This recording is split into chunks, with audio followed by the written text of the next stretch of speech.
before time had settled into the rhythm known to mortals, before kingdoms rose from dust and empires carved their names into stone, there existed an order, a sacred boundary between heaven and earth, between the watchers above and the wanderers below. The heavens were filled with beings of light, servants of the Most High, bound to their stations by oaths older than the stars themselves. They were called the Watchers, set upon the high places to observe, to guide from a distance, to hold the boundary between the divine and the mortal. But boundaries, even sacred ones, can be crossed. In the days when humanity began to multiply across the face of the earth, when the sons of men built their cities and raised their children under open skies, something shifted. The Watchers looked down from their stations and saw not just the works of mortals, but the daughters of men. And in that seeing, a desire was kindled that should never have been lit. 200 angels, led by one named Shemihazah, made a pact, a covenant of rebellion. They would descend. They would take mortal wives. They would teach forbidden knowledge. They would break the boundary that held creation in balance. But why? What drives a being of light to forsake eternity for the fleeting warmth of flesh? What knowledge was so precious that heaven itself would be abandoned?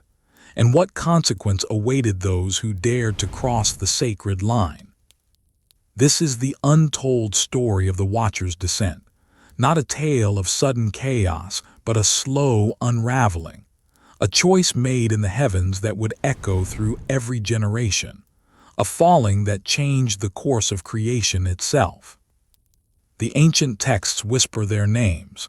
The Book of Enoch records their deeds. The earth still carries the scars of what they brought.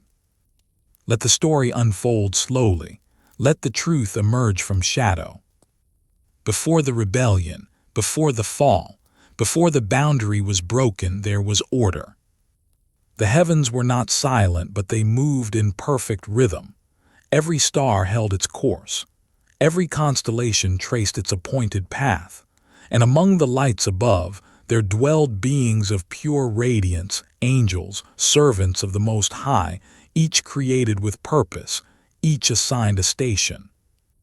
This was not chaos. This was not randomness. This was design.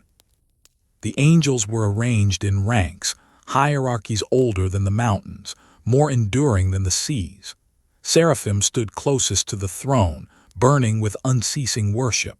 Cherubim guarded the sacred mysteries, their eyes watching in all directions at once. Thrones carried the weight of divine authority.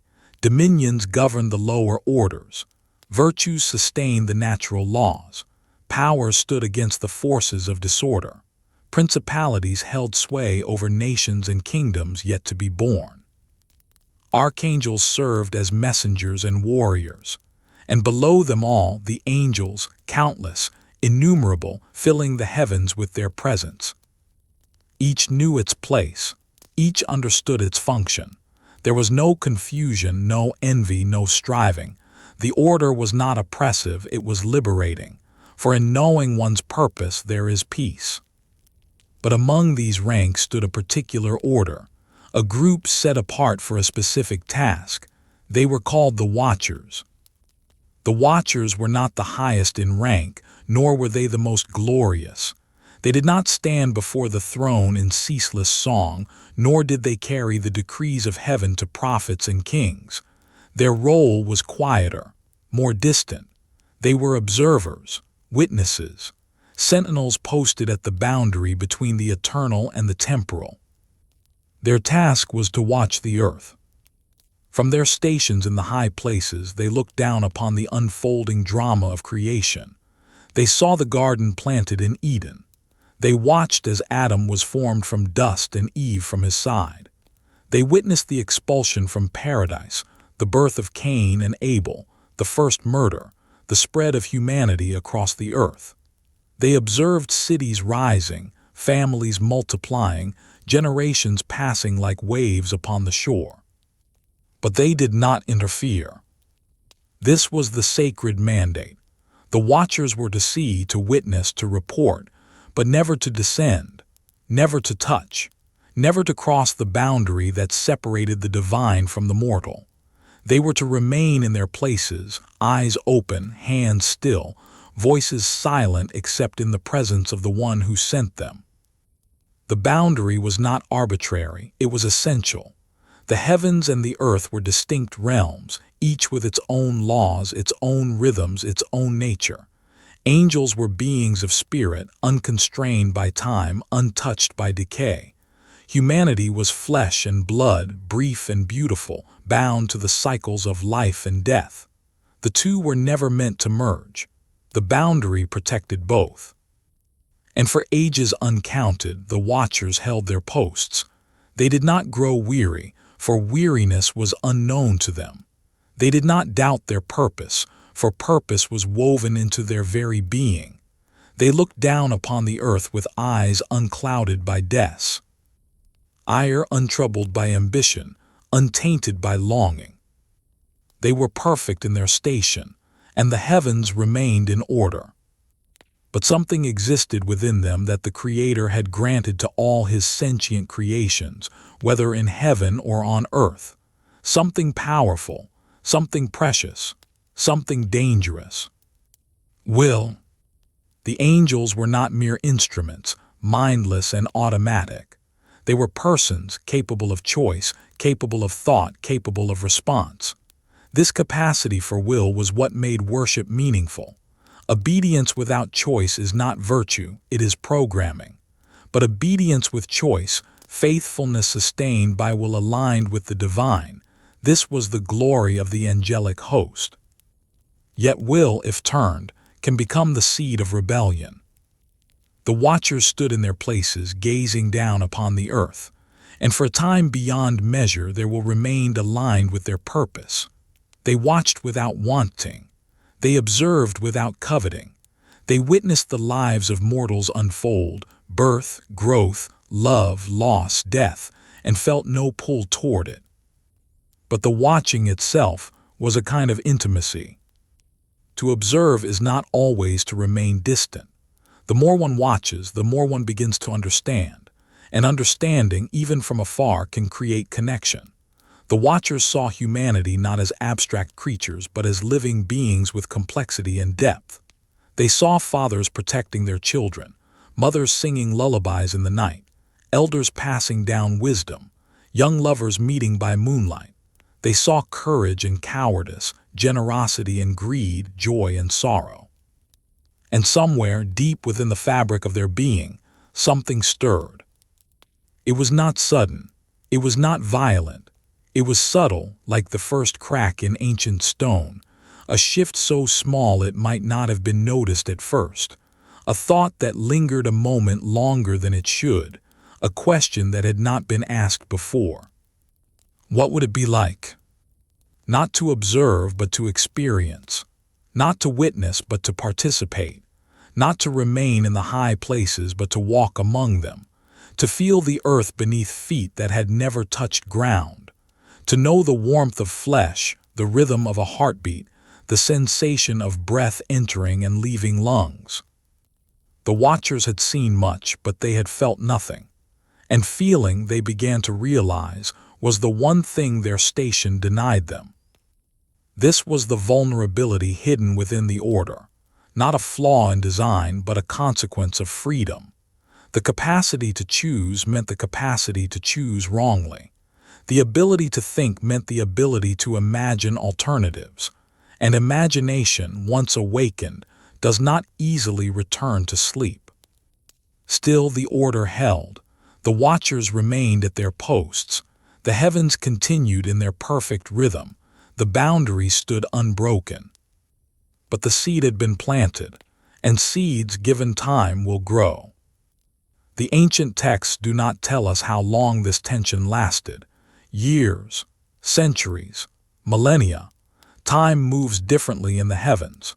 What seems like an instant to mortals may be an age to angels, and what feels like an eternity to angels may be but a breath to the Creator. What matters is not the duration but the progression. The thought became a desire. The desire became a longing. The longing became a plan. And among the watchers, one began to speak what others had only thought in silence.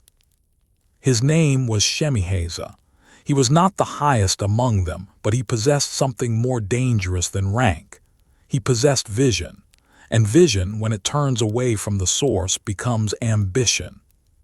Shemihazah looked at his brothers and saw the same restlessness he felt within himself. He saw the way their eyes lingered on the daughters of men. He heard the unspoken questions that hung in the air between them, and he knew that if one dared to speak, others would listen. But before the fall, before the descent, before the pact on Mount Hermon, there was still order. The heavens still held their structure. The watchers still stood at their posts, however restless they had become. The boundary had not yet been crossed. This was the moment before, the stillness before the storm, the breath held before the plunge. The order of heaven was perfect in its design, but it depended on one thing: the continued alignment of angelic will with divine purpose. And when that alignment began to fracture, even slightly, even in a small group of celestial beings assigned to a single task, the consequences would ripple through all of creation. For the heavens and the earth were not isolated from one another. They were connected, woven together in ways both visible and invisible. What happened in one realm affected the other. The decisions made in the high places would echo in the valleys below. The choices of immortal beings would shape the destiny of mortal ones. The watchers did not yet know this, or perhaps they knew but did not care. Perhaps the desire had grown so strong that consequence seemed distant, abstract, unimportant compared to the immediacy of what they wanted. The order of heaven was not fragile by nature. It had endured since the beginning, sustained by the eternal power of the one who established it. The angels had sung at the foundations of the earth. They had rejoiced when the morning stars were set in place. They had witnessed the separation of light from darkness, waters from dry land, the filling of the seas with creatures and the skies with birds. They had seen the breath of life enter Adam. They had watched the garden grow. They had observed the unfolding of the divine plan with wonder and reverence. But reverence, like all virtues, requires continual choice. It is not a state achieved once and held forever. It must be renewed moment by moment, thought by thought, decision by decision. And among the watchers, that renewal had begun to falter. They still performed their duties. They still observed. They still reported what they saw to the higher orders, but their hearts were no longer fully present in their task. Their minds wandered. Their eyes did not merely watch, they wanted. And wanting is the first step toward taking. The Creator, who knows all things, saw this shift. Nothing in heaven or earth is hidden from his sight. He saw the restlessness growing among the watchers. He saw the thoughts forming, the desires kindling, the conversations beginning in whispers. But he did not intervene, not yet. This was not neglect. It was patience. The same patience extended to humanity in the garden when the serpent spoke and Eve listened. The same patience that would be extended again and again throughout the ages when mortals stood at crossroads, when choices hung in the balance, when the boundary between obedience and rebellion grew thin. Free will demands space. It requires the possibility of wrong choice, or it is not truly free. The watchers were being given room to choose, and in that room the future was being decided. The other angels, those not assigned to watch the earth, continued in their stations without wavering. The seraphim still burned with holy fire. The cherubim still guarded the mysteries. The archangels still carried out their missions with precision and power. The vast majority of the heavenly host remained aligned, faithful, unwavering in their devotion. But among the watchers, division was forming. Not all of them felt the pull toward earth with equal strength. Some remained steadfast, their will still aligned with their purpose. They watched and did not want. They observed and did not covet. They saw the beauty of humanity without desiring to possess it. But others had crossed an invisible threshold within themselves. They had allowed the thought to become fixation. They had nurtured the question until it became conviction. They had imagined the descent so many times that it no longer felt forbidden, it felt inevitable. And so the heavens stood poised between order and chaos. The structure remained intact, but cracks were forming in the foundation. The hierarchy still functioned, but within one small corner of it, rebellion was taking root. This was the order of heaven before the fall, perfect in design, vulnerable in execution, beautiful in its structure, fragile in its dependence on the continued faithfulness of free beings.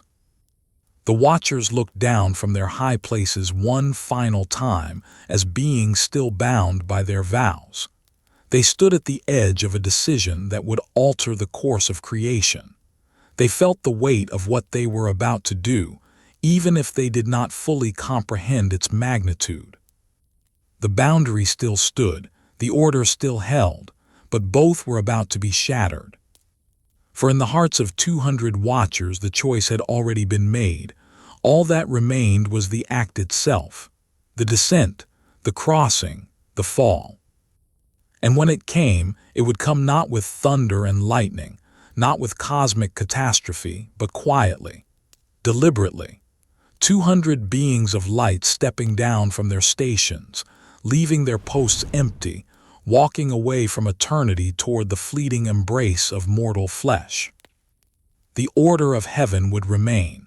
The hierarchy would continue. The seraphim would still sing, the cherubim would still guard, the archangels would still serve. But something would be broken that could never be fully restored. A wound would be opened in the fabric of creation that would bleed for generations. And the earth, which had known violence and sin since Cain struck down Abel, would know a new kind of corruption. One born not from human weakness alone, but from the union of heaven and earth, from the crossing of a boundary meant to remain inviolate. The watchers stood at their posts, the order held, but not for much longer. The fall was coming. The earth was not empty for long. After the expulsion from Eden, after Cain wandered east to the land of Nod, after Seth was born to carry the line forward, humanity began its slow, steady expansion across the face of the world. One generation followed another. Parents grew old and died. Children became parents themselves. Names were spoken, lived, and then forgotten. But the line continued. Adam lived 930 years and fathered sons and daughters. Seth lived 912 years and fathered sons and daughters. Enosh, Kenan, Mahalalel, Jared, each generation longer lived than those who would come after, each contributing to the multiplication of humankind. The earth, which had once known only the footsteps of two, now echoed with thousands, then tens of thousands. The descendants of Adam spread outward from their earliest dwelling places, following rivers, seeking fertile ground, claiming territories beneath the open sky.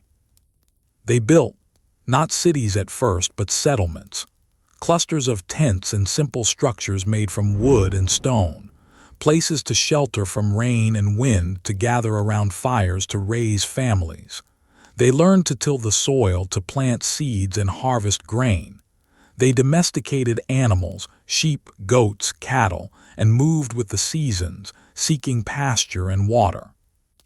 They were mortal, fragile, dependent on the rhythms of the earth for survival, but they were also resilient, adaptive, creative. Each generation learned from the one before and added something new. Tools became more refined, techniques more sophisticated. Knowledge accumulated slowly, passed down through stories and demonstrations. And among this growing multitude, there were the daughters of men. The ancient texts speak of them with a particular emphasis, not because the sons of men were insignificant, but because it was the daughters who would become the focus of angelic attention, the daughters who would stand at the center of the coming catastrophe. They were not a separate species, not a different kind of being. They were simply women, human women, daughters born to human fathers and mothers, growing up in human communities, living human lives. But they were also more than the sum of their mortality. They sang as they worked, voices rising in harmony while grinding grain or drawing water from wells. They wove cloth with practiced hands, creating beauty from raw material. They told stories to children gathered at their feet, passing down memory and meaning. They mourned the dead with tears that came from deep wells of love. They celebrated births with laughter that filled the air like music. They were strong, not in the way of warriors, though some possessed that strength as well, but in the quiet endurance required to survive in a world still raw and untamed. They bore children in pain. They nursed infants through long nights. They buried loved ones and continued living. They held families together when everything else threatened to fall apart. They were beautiful, not all in the same way, not according to a single standard, but each in her own manner. Some had faces that drew the eye like works of art. Others possessed a grace of movement, a way of carrying themselves that spoke of dignity and self-possession. Still others radiated an inner quality, kindness, wisdom, courage, that made them luminous in ways that transcended physical appearance. And they dreamed. Despite the hardness of life, despite the brevity of their years, despite the certainty of death waiting at the end of every path, they dreamed of love, of children, of homes filled with warmth, of fields abundant with harvest, of days when hunger would not threaten, when violence would not come without warning, when peace might settle over the land like evening light. They were mortal, fleeting, bound to the cycles of birth and death in ways the angels could never understand from their distant stations. But perhaps that was precisely what made them so compelling. The watchers observed all of this from their post in the high places. At first, their observation remained what it had always been, detached, clinical, faithful to the mandate they had been given. They watched humanity multiply and noted the numbers. They observed the spread of settlements and marked the locations. They saw the development of agriculture, the domestication of animals, the formation of family structures and tribal hierarchies. They reported these things to the higher orders. The expansion continues. The earth is being filled. The descendants of Adam are fulfilling the command given in the garden, be fruitful and multiply. There was no emotion in these reports, no commentary, just facts, observations, data gathered from a distance and delivered without interpretation. But something began to shift. It was gradual, almost imperceptible at first. The watchers continued their duties, but their gaze began to linger, where once they had observed humanity's works, the cities, fields, the roads, they now began to observe humanity itself. They watched a father teaching his son to shape wood, patient hands guiding smaller, clumsier ones. They saw the pride in the father's eyes when the boy finally mastered the technique. They witnessed the bond forming between them, invisible but undeniable. They observed a mother singing to a sick child in the middle of the night, her voice soft and steady, filled with a tenderness that required no words. They saw the child's fever break, the small body relaxing into sleep, the mother's shoulders sagging with relief. They watched young men proving themselves in contests of strength and skill, competing not out of hatred but out of the simple desire to know their own limits. They saw the laughter afterward, the embracing of rivals, the camaraderie born from shared effort. They observed elders gathering to settle disputes, weighing evidence, seeking justice, trying to hold communities together with wisdom accumulated over decades. And they watched the daughters of men. They saw them drawing water at wells, gathering in groups, talking and laughing in ways that spoke of friendship and shared understanding. They watched them caring for the elderly, feeding those who could no longer feed themselves, showing gentleness to the weak and vulnerable. They observed them in moments of grief, weeping over graves, their sorrow so raw and genuine that it seemed to fill the air like a physical presence. And they saw them in moments of joy, dancing at weddings, celebrating harvests, holding newborns with expressions of wonder and fierce protectiveness. The watchers began to see not just what humans did, but who they were. The laughter of children playing in dust, the courage of fathers standing between their families and danger, the grief of widows who had lost everything, the hope of young women preparing for marriage, believing in futures they could not guarantee, and the beauty of the daughters of men.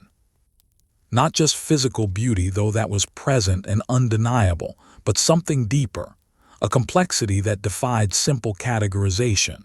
These were beings who knew they would die, yet lived with passion and purpose, who experienced pain, yet chose to love anyway, who understood loss, yet continued to hope. They were vulnerable in ways angels could never be, fragile, temporary. A woman who laughed in the morning might be dead by evening, struck down by disease or violence or simple misfortune. A girl who dreamed of children might never live to bear them. Beauty faded, strength diminished. Every life moved toward the same inevitable conclusion. But perhaps that was what made them beautiful. The fact that they bloomed knowing they would wither. The fact that they loved knowing they would lose. The fact that they invested everything in lives that would end, in relationships that would be severed by death, in dreams that might never be fulfilled. The angels were eternal, unchanging, secure in their existence. But the daughters of men lived on the edge of a precipice, and they lived fully, intensely, with a kind of desperate beauty that eternity could not produce. And the watchers, who had observed without feeling for ages beyond counting, began to feel. Longing stirred in places where longing should not exist. Desire took root where only duty had grown before. The boundary that had once seemed absolute, unquestionable, essential, written into the fabric of creation itself, now felt permeable, perhaps even arbitrary. The watchers began to question. Not loudly, not in open council, but in the silence of their own thoughts. Why must we only watch? Why are we forbidden to touch, to know, to experience? What harm could come from crossing a line that seems increasingly meaningless? The daughters of men went about their lives unaware of the attention fixed upon them from realms they could not see.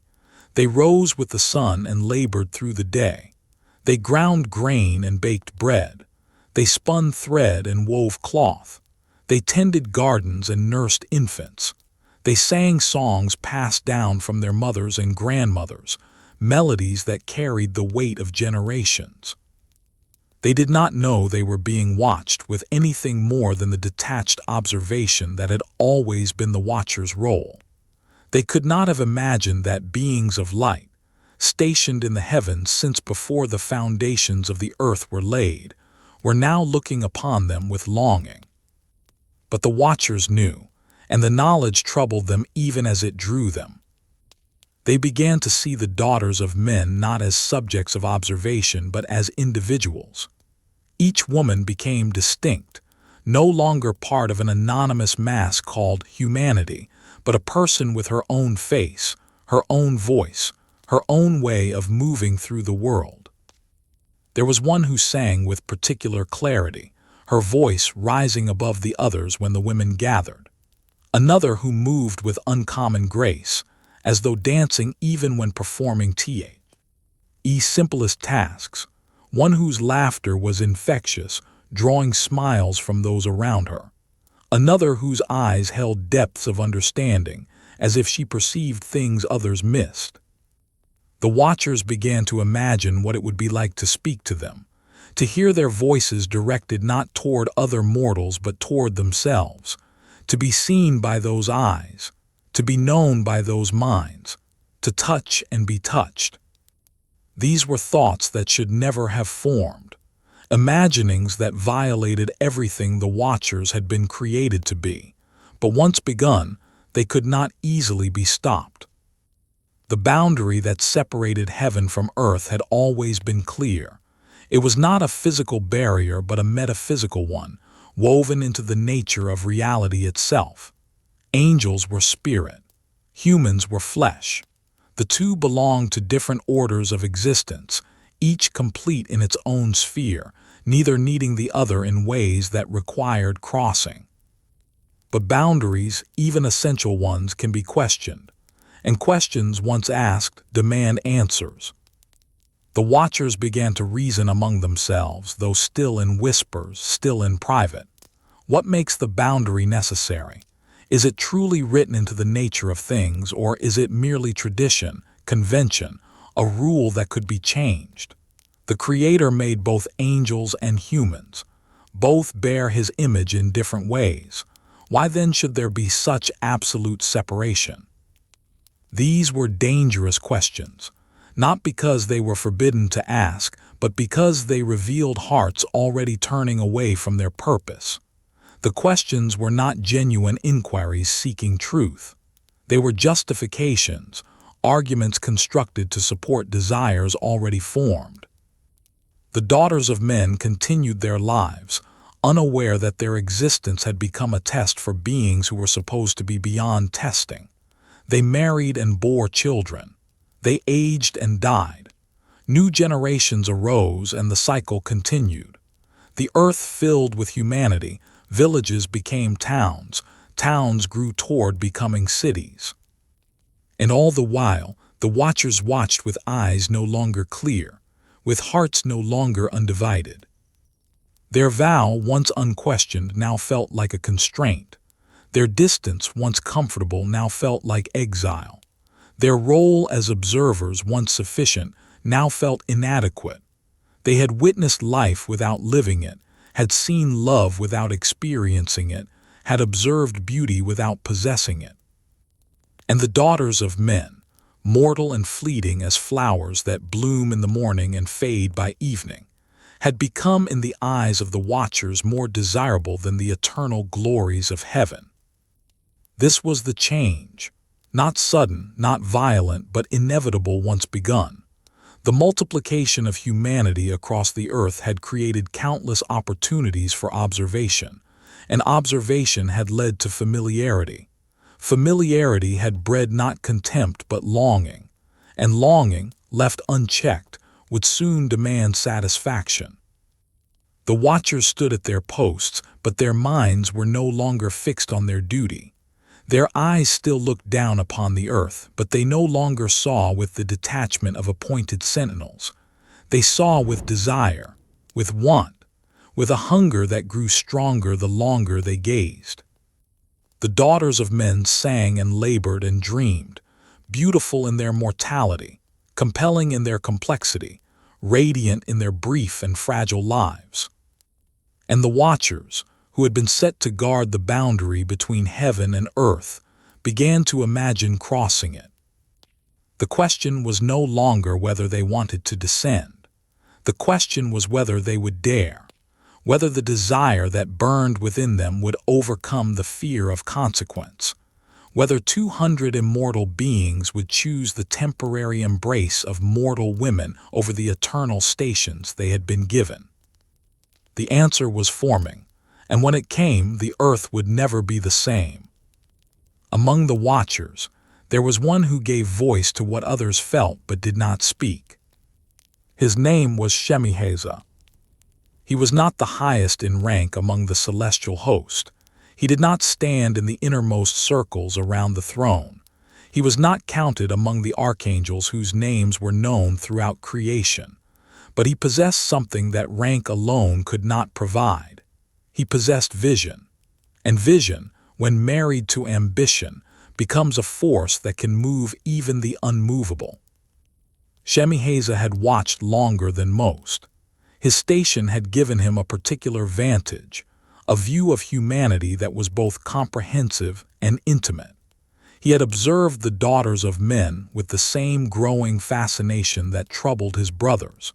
But unlike the others, who struggled in silence with desires they did not fully understand, Shemihazah had moved past struggle into certainty. He knew what he wanted, and he was willing to name it. At first, he spoke only to those closest to him, quiet conversations in the spaces between duties, careful words shared with watchers he knew felt the same pull, the same longing, the same questioning of the boundary that separated them from what they desired. He spoke of the daughters of men, not with crude appetite but with something more dangerous, with genuine admiration. He described their beauty, yes, but also their courage, their complexity, their capacity for love in the face of certain death. He painted pictures with his words, drawing his listeners deeper into imagination, making the abstract concrete, the distant near. He spoke of experiences the watchers had never known, the warmth of physical touch, the intimacy of shared breath, the knowledge that comes not from observation but from participation. He described what it might be like to walk the earth not as spirits but as embodied beings, to feel soil beneath feet, wind against skin, the taste of food, the embrace of flesh. And he spoke of the knowledge they could impart. The watchers had observed heaven and earth. They knew secrets of creation that humanity would take millennia to discover on their own. What if they could teach? What if they could elevate humanity, sharing wisdom that would advance civilization by ages? Would that not be a noble purpose, even if it required breaking a rule that seemed increasingly arbitrary? His words found fertile ground. The watchers he approached did not resist. They had been waiting, perhaps without knowing it, for someone to give permission to what they already wanted. Shemihazah became that permission, not through force or deception, but through articulation. He named the desire and made it seem not only possible but justified. But Shemihazah was not foolish. He understood the magnitude of what he was proposing. Descending to earth was not a minor transgression. It was not a momentary lapse, a small deviation that could be corrected and forgotten. This was cosmic rebellion, a violation of the fundamental order that governed creation. Angels were not meant to take mortal wives. The boundary between heaven and earth was not a suggestion. It was written into the fabric of reality itself. To cross it was to defy the Creator, and defiance carried consequences. Shemihazah knew this. He felt the weight of it, but he also knew something else. The weight of consequence is easier to bear when it is shared. If one angel descended alone, that angel would face judgment alone. The guilt would be singular, the punishment focused, the example clear. But if many descended together, bound by mutual commitment, the consequence would be distributed. There would be strength in numbers, solidarity in shared guilt. And so Shemihazah conceived of something that had never existed before among the angelic host, a pact of rebellion. He began to gather support more openly. He moved among the watchers, speaking not just to individuals but to groups. His message was consistent. The desire they felt was not wrong, the boundary was not sacred, the experience waiting for them on earth was worth whatever price might come. The watchers listened, and one by one they agreed. Not all of them. Among the order of watchers there were those who heard Shemihazah's words and turned away.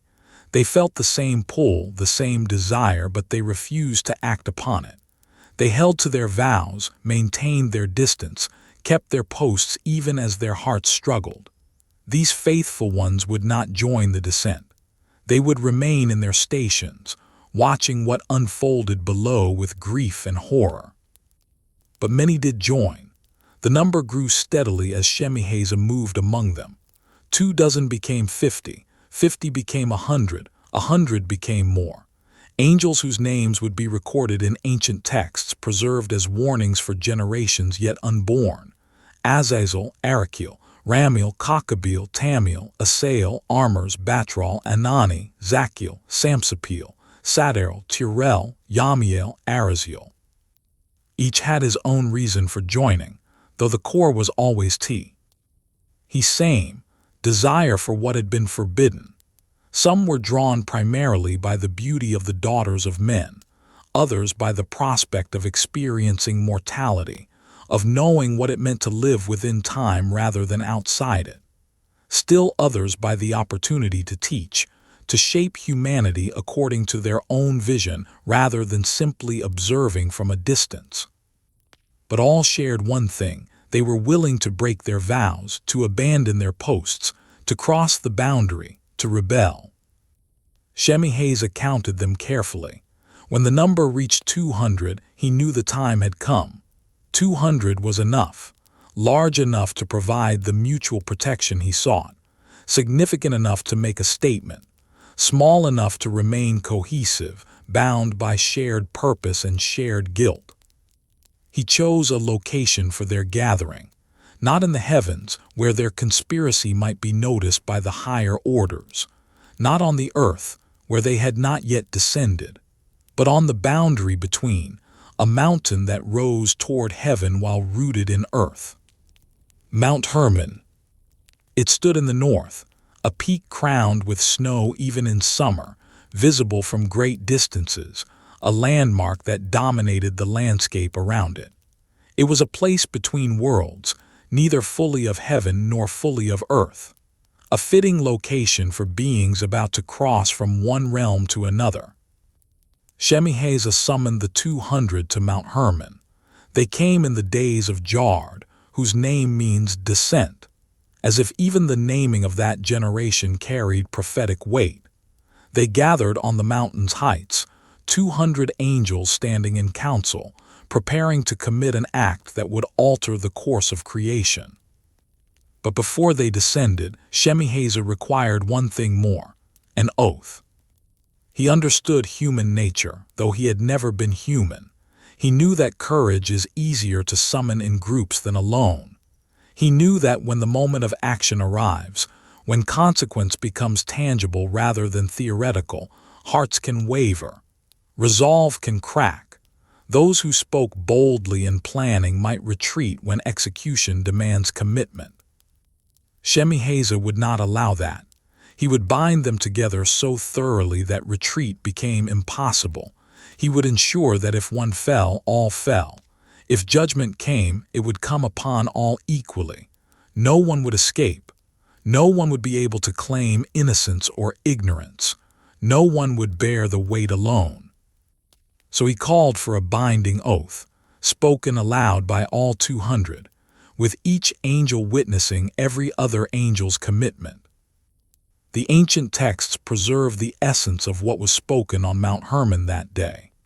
The Book of Enoch records it with precision, as if the words themselves carried such weight that they could not be forgotten, as if they burned themselves into the fabric of memory and had to be passed down as warning to every generation. "Let us all swear an oath," Shemihazah declared, "and bind ourselves by mutual curses not to abandon this plan but to do this thing." Not to abandon this plan. That was the core. Once spoken, the oath would lock them into their course. There would be no turning back, no change of heart, no last-minute retreat into obedience.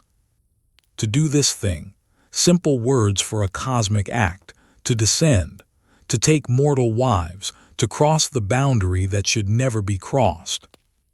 And they swore, 200 voices speaking as one, 200 wills binding themselves together in rebellion, 200 angels sealing their fate with words that could not be unspoken. The oath was not a casual promise. It was a binding, a weaving of wills into a single cord that could not easily be unraveled. Each angel spoke the words knowing their full weight. Each understood that by swearing, he was linking his destiny to the destinies of the others. They would stand or fall together. Success or judgment would be collective, not individual. This was Shemihazah's genius and his great deception. He framed rebellion as solidarity. He made transgression feel like brotherhood. He transformed cosmic disobedience into a pact of mutual support, as if there were honor in shared guilt. The 200 stood on Mount Hermon, the oath still echoing in the air around them, and felt the weight of what they had done. There was no celebration, no triumphant declaration, just a grim certainty that the path forward was now fixed. They had bound themselves by mutual curses, and curses, once invoked, have power. Some among them must have felt doubt in that moment, a tremor of uncertainty, a whisper of warning from whatever remained of their original purpose. But the oath held them. The presence of the others reinforced commitment. To break away now would be to admit weakness, to face not only divine judgment but the scorn of those with whom they had sworn solidarity. And so they remained, 200 angels standing on a mountain between heaven and earth, having committed themselves to a descent that would change everything. Shemihazah looked upon his followers and saw his vision made manifest. He had spoken and they had listened. He had called and they had come. He had proposed rebellion and they had sworn to it. Whatever consequences followed, they would face them together. But even he, with all his vision and persuasive power, could not fully comprehend what those consequences would be. He did not know that the children born from their unions would become monsters that devoured the earth. He did not know that the knowledge they would teach would lead to corruption beyond anything humanity had known. He did not know that their descent would provoke a flood that would cleanse the world, drowning every living thing save those preserved in an ark. Or perhaps he did know, in some dim way, and chose not to care. Perhaps the immediate desire was so strong that distant consequence seemed unreal, abstract, a price that could be worried about later. This is the nature of rebellion. It focuses on the moment, on the desire, on the imagined pleasure or power. It pushes consequence into shadow, makes it seem distant or unlikely or worth the risk. Rebellion always believes it will be the exception, that the rules apply to others but not to oneself. That judgment is a threat without substance. The 200 believed this, or convinced themselves they did. They had made their oath. They had bound themselves together, and now there was only one thing left to do: descend. The mountain stood silent beneath them. The earth spread out in all directions, filled with the daughters of men going about their lives, unaware that 200 angels had just sworn to abandon heaven for them. The sky above held its usual arrangement of stars, the cosmic order continuing as it always had, undisturbed by the rebellion forming on a single peak. But something had changed. A crack had formed in the structure of creation, not a physical crack but a metaphysical one, a breach in the order that had governed heaven and earth since the beginning. The boundary was about to be crossed. The vow was about to be broken. The sacred separation was about to be violated. And it would begin not with violence or catastrophe, but with a choice. 200 choices, made simultaneously, bound together by an oath that could not be unmade. Shemihazah stood among his fellows, the leader of a rebellion that would be remembered as long as humanity endured. His name would be recorded in ancient texts as a warning. His actions would be studied by prophets and theologians. His fall would be taught as an example of how even beings of light can turn toward darkness when desire overcomes duty. But in that moment on Mount Hermon, with the oath still fresh and the descent not yet begun, he felt something else.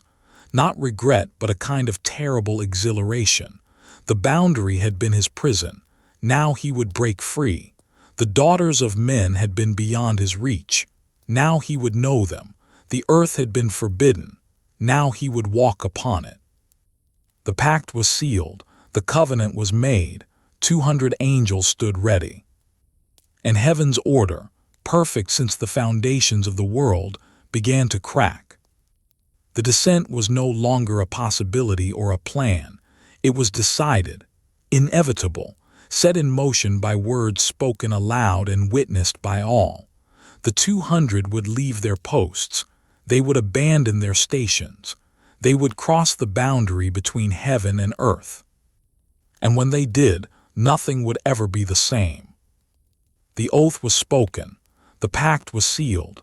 And then in the days of Jard, the 200 descended. Not with thunder rolling across the heavens, not with fire tearing through the sky, not with the dramatic spectacle that might attend such a cosmic rebellion. They came quietly, deliberately, with the kind of calm resolve that marks decisions made long before action follows. They left their posts in the high places, the stations they had occupied since before humanity drew its first breath now stood empty. No angels remained to watch. The boundary between heaven and earth, once guarded by their presence, now lay undefended. And the 200 walked toward the world below. The descent itself is beyond mortal comprehension. Angels are not bound by physical laws, not constrained by distance or time in the ways that govern flesh. But when they chose to enter the realm of mortality, they submitted themselves to its conditions. They took on form, not the pure spirit they had been, but something that could exist within creation, something that could walk upon earth, something that could touch and be touched. They appeared among humanity as beings of extraordinary presence, not inhuman, not monstrous, but radiant with a power that marked them as other. Taller perhaps, stronger certainly, with faces that held beauty beyond the ordinary range of mortal features. Their eyes carried depths that seemed to hold eternity. Their voices resonated with authority that could not be questioned. Humanity did not know what they were. These were not the messengers who appeared briefly to deliver divine words and then vanished.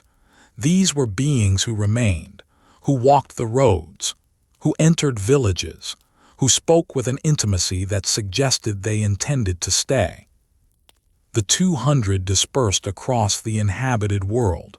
They did not remain together as a single group, but spread out, each seeking what they had descended to find. They sought the daughters of men. The ancient texts record this with stark simplicity. They saw them and desired them and took them as wives. But within that simplicity lies profound complexity. These were not simple marriages. These were unions between beings of fundamentally different natures, the eternal and the temporal, the immortal and the mortal, light and flesh. The daughters of men who became their wives, what did they understand of what was happening? Did the watchers reveal their true nature? Did the women know they were marrying angels who had abandoned heaven? Or did they see only extraordinary men, more beautiful and powerful than any they had encountered, offering lives that seemed blessed beyond imagination? The texts do not tell us whether consent was freely given or whether the sheer power differential made true consent impossible. They say the unions were not forced, not violent in the way of conquest and rape, but neither were they equal partnerships between beings of comparable power and knowledge. The watchers possessed knowledge accumulated over ages. They understood the workings of heaven and earth. They could speak with authority on matters the daughters of men had never imagined. They could offer protection, provision, status. What mortal woman could resist such attention? What father would refuse such a match for his daughter?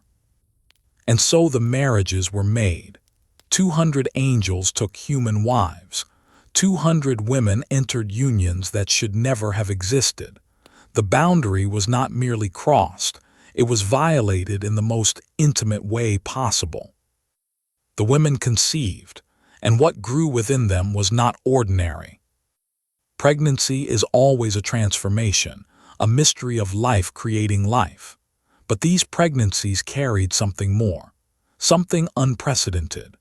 The children forming in mortal wombs had fathers who were not mortal.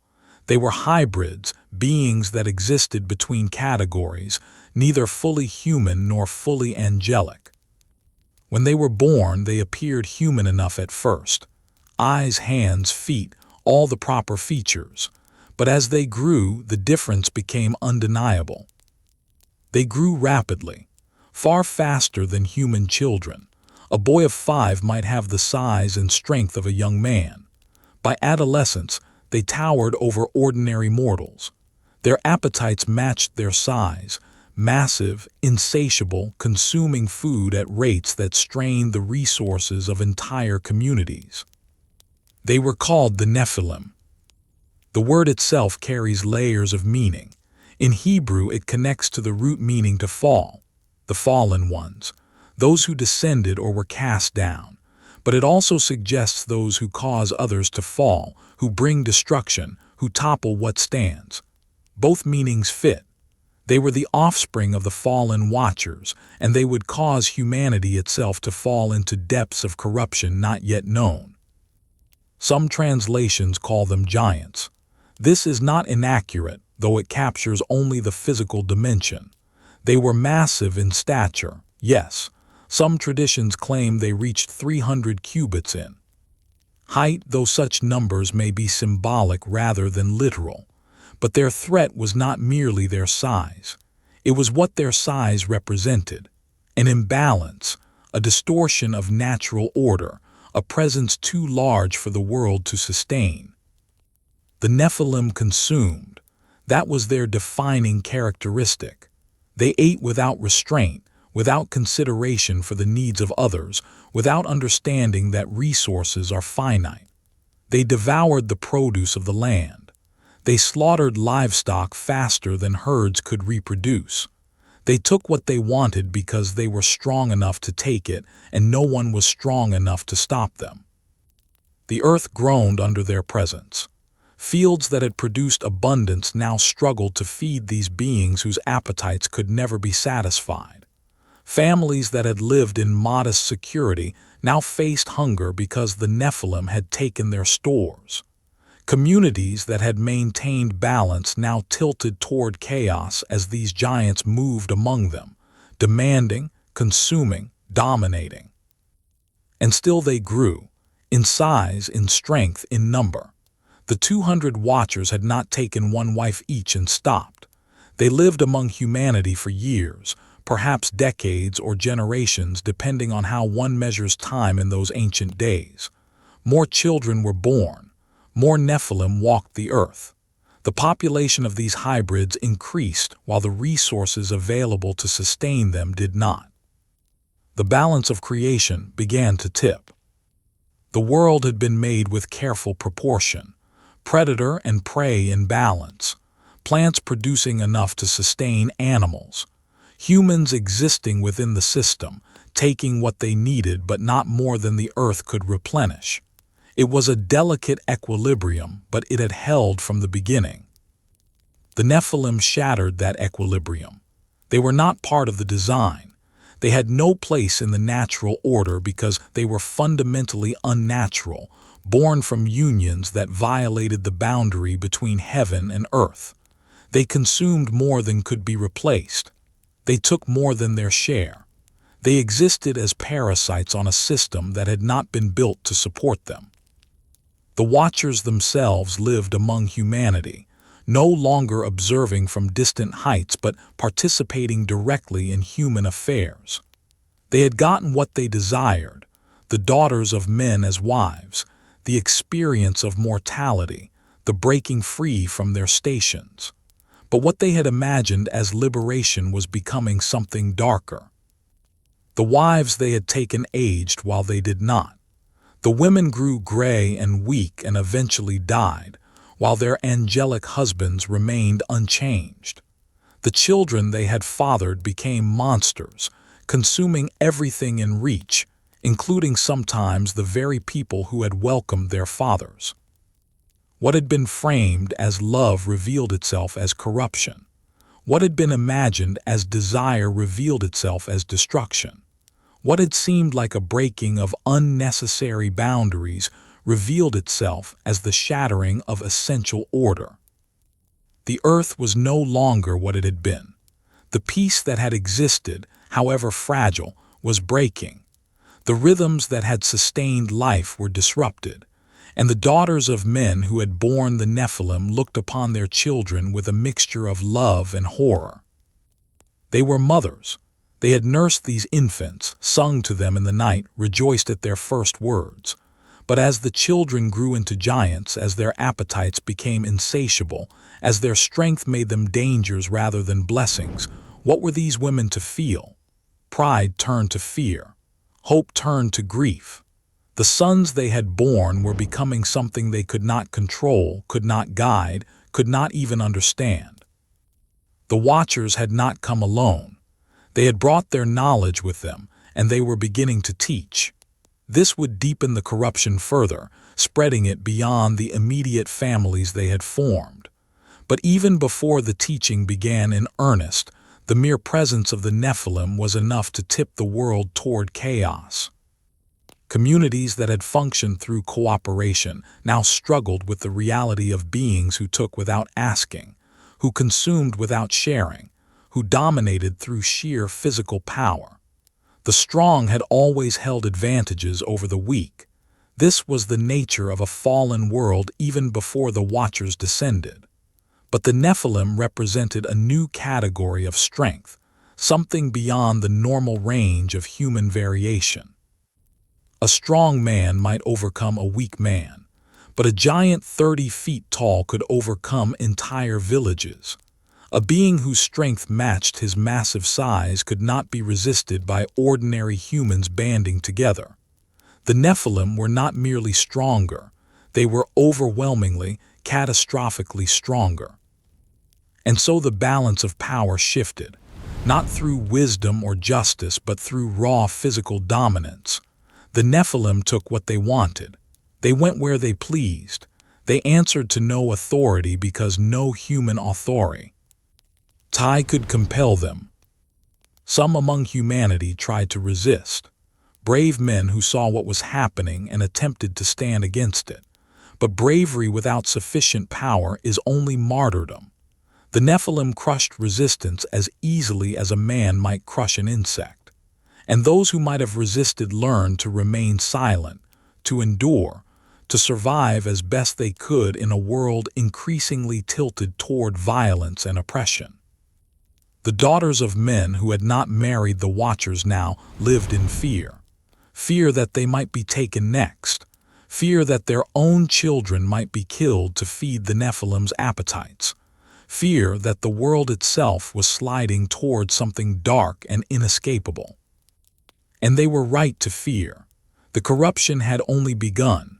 The Nephilim were the first consequence of the Watchers' rebellion, but they would not be the last. The knowledge that would be taught, the violence that would spread, the perversion of creation itself, all of this was still to come. But even now, with only the physical presence of the giants disrupting the world, the damage was profound. The earth groaned. Not metaphorically, but in some deep sense that creation itself felt violated. The natural order had been broken. Beings that should not exist walked upon ground that was not made for them. The boundary between heaven and earth, meant to remain inviolate, lay shattered.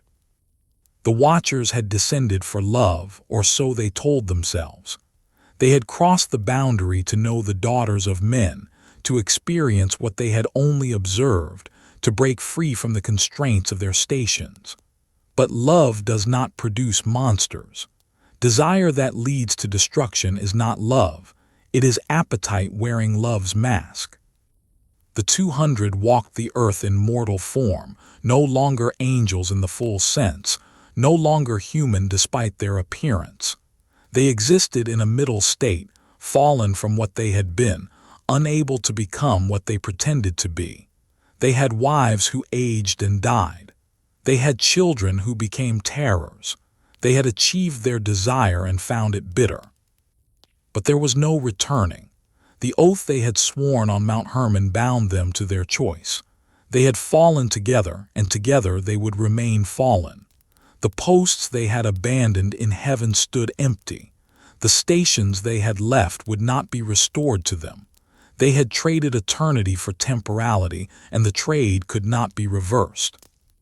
The daughters of men who had become their wives lived lives split between two worlds, married to beings who were not human but appeared human, mothers to children who grew into giants, witnesses to the unraveling of the world they had known. Some may have regretted their choices.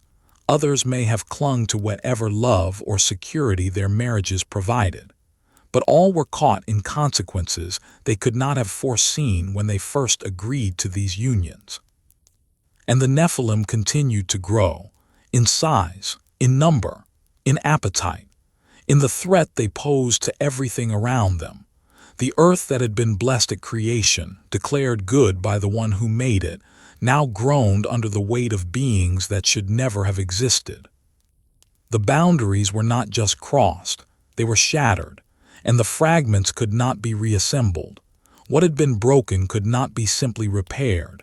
The violation was too deep, the corruption too thorough, the damage too extensive. The descent was complete. The taking of wives was accomplished.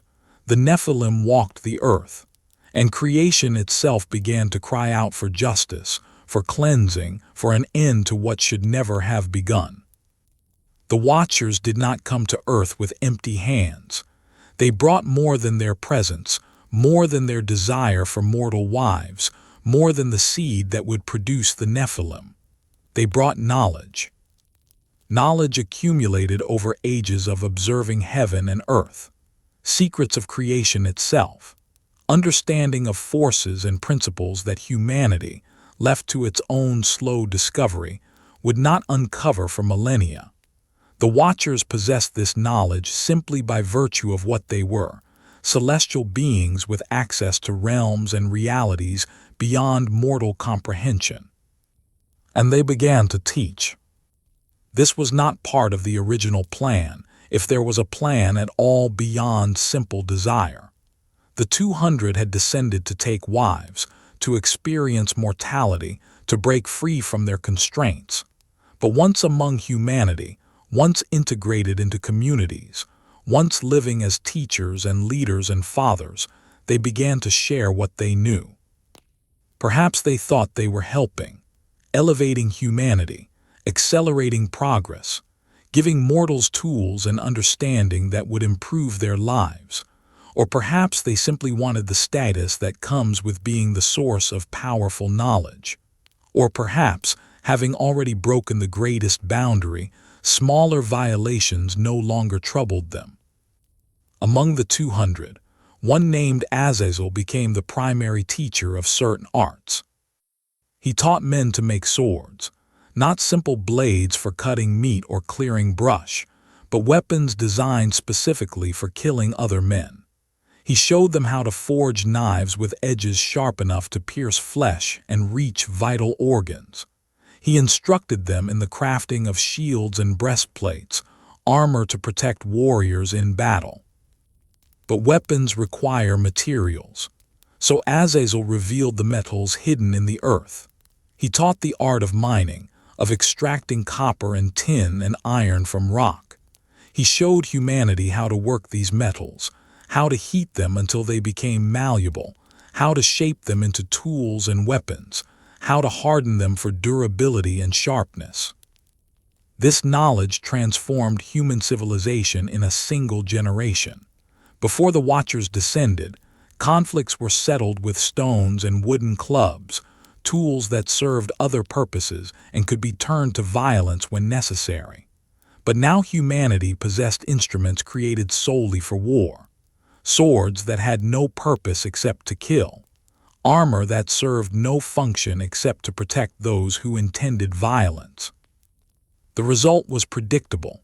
Violence, which had existed since Cain murdered Abel, now escalated. Men with swords could dominate men without them. Those who mastered the new weapons became warlords. Communities that had resolved disputes through dialogue or simple combat now faced organized warfare. Blood flowed more freely because the means to shed it had become more efficient.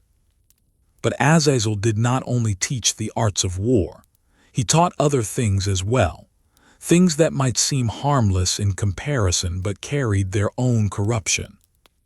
He taught women the use of antimony, a substance for darkening and beautifying the eyelids. He revealed the secrets of cosmetics, dyes, and ornaments. He showed them how to craft bracelets and jewelry, how to set precious stones, how to use coloring to enhance their appearance.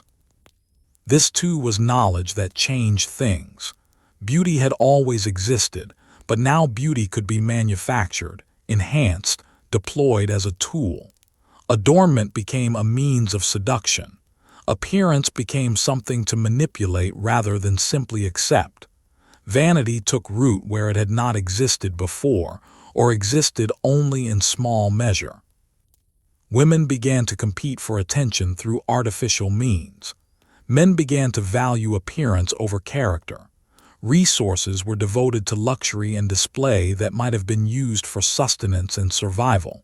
And beneath it all, a subtle shift in how humanity understood itself, not as creatures made in the divine image, but as objects to be adorned and displayed. Azazel was not alone in his teaching. The other watchers shared their own knowledge, each according to what they knew, each contributing to the corruption spreading across the earth. Shemihazah, who had led the 200 in their oath and descent, taught enchantments and the cutting of roots. This was knowledge of magic, of manipulating natural forces through ritual and incantation. He revealed which plants held power, which roots could heal or harm, which combinations could alter consciousness or bind wills. He taught humanity to reach beyond the visible world, to invoke forces that existed in the spaces between matter and spirit. This knowledge was dangerous not because the forces themselves were evil, but because humanity was unprepared to wield them wisely. Magic in the hands of those who understand cosmic order and divine purpose might serve good ends. But in the hands of mortals driven by fear, greed, ambition, and revenge, it became a tool of manipulation and harm. Others the Watchers taught their own arts. Armaros taught the resolving of enchantments, the counterspells that could break what Shemihazah had taught to bind. Barakiel taught astrology, the reading of celestial signs. Cockabeel revealed the constellations and their meanings. Ezekiel taught knowledge of the clouds, weather patterns, and atmospheric forces. Arakiel taught the signs of the earth, how to read the ground and predict what lay beneath. Shamsiel taught the signs of the sun, the cycles of light and shad. Sariel taught the course of the moon, its phases and influences. Each piece of knowledge seemed innocent enough on its surface. Understanding weather helps farmers know when to plant. Reading celestial signs helps travelers navigate. Knowing the properties of plants provides medicine. But the Watchers did not teach these things in isolation. They taught them as part of a larger system, a system of power, control, and manipulation. Astrology became not just navigation but divination. The reading of stars to predict futures, to claim knowledge of destiny, to bypass the need for faith or trust in divine providence. Humanity began to look to the heavens not to worship the Creator, but to extract secrets, to gain advantage, to peer into times and places that were not meant to be known. The knowledge of roots and herbs became not just healing but sorcery, potions to control others, poisons to eliminate rivals, drugs to alter consciousness in ways that opened doors better left closed. What should have been medicine became witchcraft. What should have been stewardship of creation became exploitation of it. The metals torn from the earth became not just tools but weapons of increasing sophistication. Humanity learned not just to fight but to wage war, not just to defend but to conquer. The knowledge that could have built civilizations instead built armies. The understanding that could have eased labor instead eased killing. And through it all, the Watchers taught one more thing, perhaps the most dangerous of all, that boundaries could be crossed, that sacred limits could be ignored, that forbidden knowledge was not truly forbidden if one was bold enough to seize it. This was the deepest corruption, not the specific techniques they taught, but the philosophy underlying the teaching. The idea that knowledge has no proper limits, that power is justified by the ability to obtain it, that what can be done should be done, without regard for consequence or propriety or divine intention. Humanity learned quickly, perhaps too quickly. What should have taken thousands of years of careful discovery, of trial and error, of wisdom accumulated slowly through generations, was handed over in a single lifetime. The Watchers compressed millennia of development into decades, and humanity, unprepared for such rapid advancement, could not handle what it had been given. The knowledge was not evil in essence. Metals exist in the earth because the Creator placed them there. Plants have properties because they were designed that way. The stars move in patterns because order governs creation. None of these things are corrupt in themselves. But everything depends on timing, on readiness, on the wisdom to use knowledge well. A child given a sharp blade before understanding its danger will cut himself. A society given advanced weapons before developing moral restraint will destroy itself. Humanity in those ancient days was still young, still learning basic lessons about justice and mercy and self-control. And into this immaturity, the Watchers poured knowledge meant for later ages. Knowledge that assumed a foundation of wisdom that did not yet exist. Knowledge that required restraint humanity had not yet learned. The result was chaos. Violence spread like fire in dry grass. Men who had learned the crafting of swords turned them against their neighbors. Villages that had coexisted in uneasy peace now waged war over resources, territory, perceived slights. The weapons Azazel taught made killing efficient.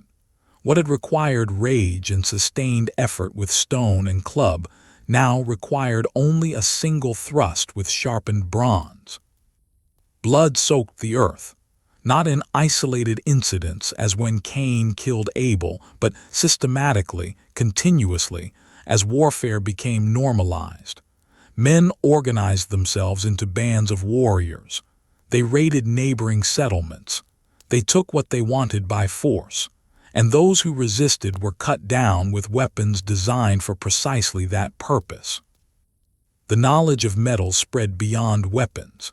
Humanity learned to mine not just for iron and copper, but for silver and gold, precious metals that served no practical purpose but became objects of desire nonetheless. Wealth became concentrated.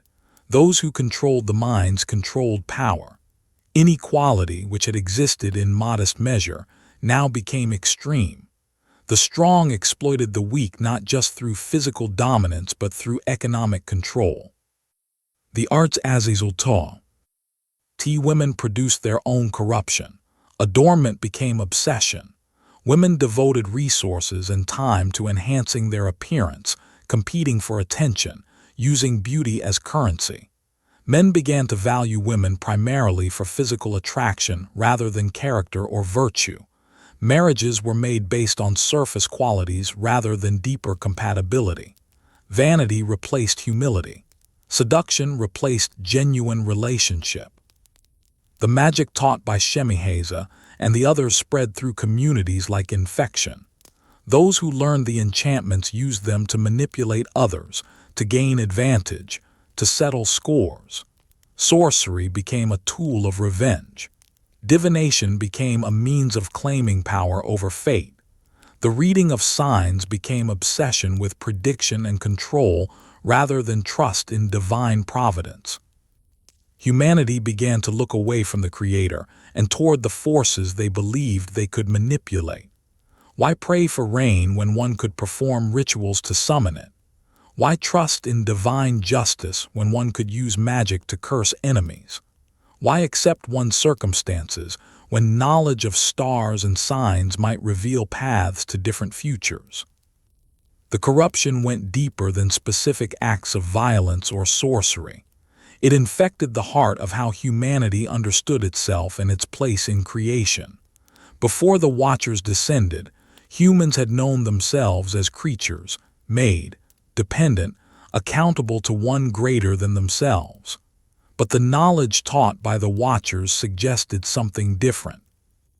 It suggested that humans could become like gods, that through sufficient knowledge and power, mortality could transcend its limits, that the boundaries set by the Creator were not sacred truths but obstacles to be overcome. That forbidden knowledge was not forbidden out of divine wisdom but out of divine jealousy, a desire to keep humanity subordinate. This was the serpent's lie spoken again in a new form. You will be like God, knowing good and evil. Eat the fruit, cross the boundary, take what is forbidden. And the Watchers, who should have known better, became the new serpents, whispering the same ancient deception. Humanity believed them, not all but many, enough to tip the balance, enough to spread the corruption. Those who learned became teachers themselves, passing the knowledge onward, multiplying the damage. What the Watchers taught to hundreds spread to thousands, then tens of thousands. Each generation became more corrupt than the last, further from the original design, deeper into violence and sorcery and godless ambition. The earth cried out under the weight of what had been unleashed. Not metaphorically, but in some real sense that creation itself groaned. Blood poured into soil that had not been meant to drink so much of it. Violence shattered communities that had been built through cooperation and mutual care. Sorcery twisted the natural order in ways that created ripples of disorder spreading outward. The Nephilim devoured resources. The knowledge taught by their fathers devoured souls. Together, the physical and spiritual corruption worked in terrible harmony, unmaking what the Creator had made, destroying what had been called good. And still the Watchers taught. Still they revealed secrets. Still they poured out knowledge humanity was not ready to receive, had no wisdom to manage, could not use without destroying itself and others.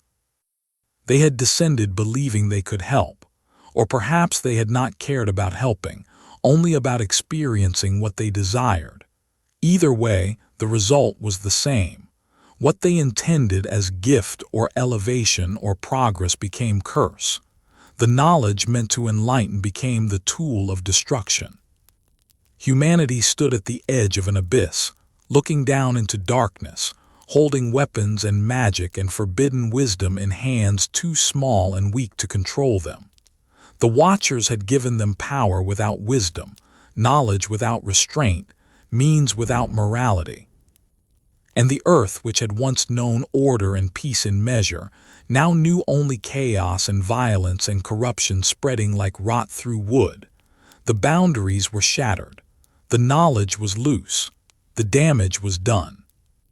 And above it all, in the heavens from which the Watchers had fallen, judgment was being prepared. For nothing escapes the sight of the one who made all things, and corruption, however deep it spreads, cannot stand forever.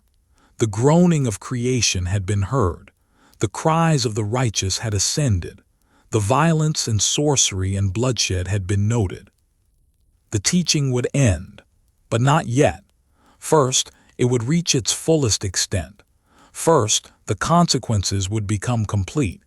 First, humanity would learn through bitter experience what happens when forbidden knowledge is embraced without wisdom to wield it.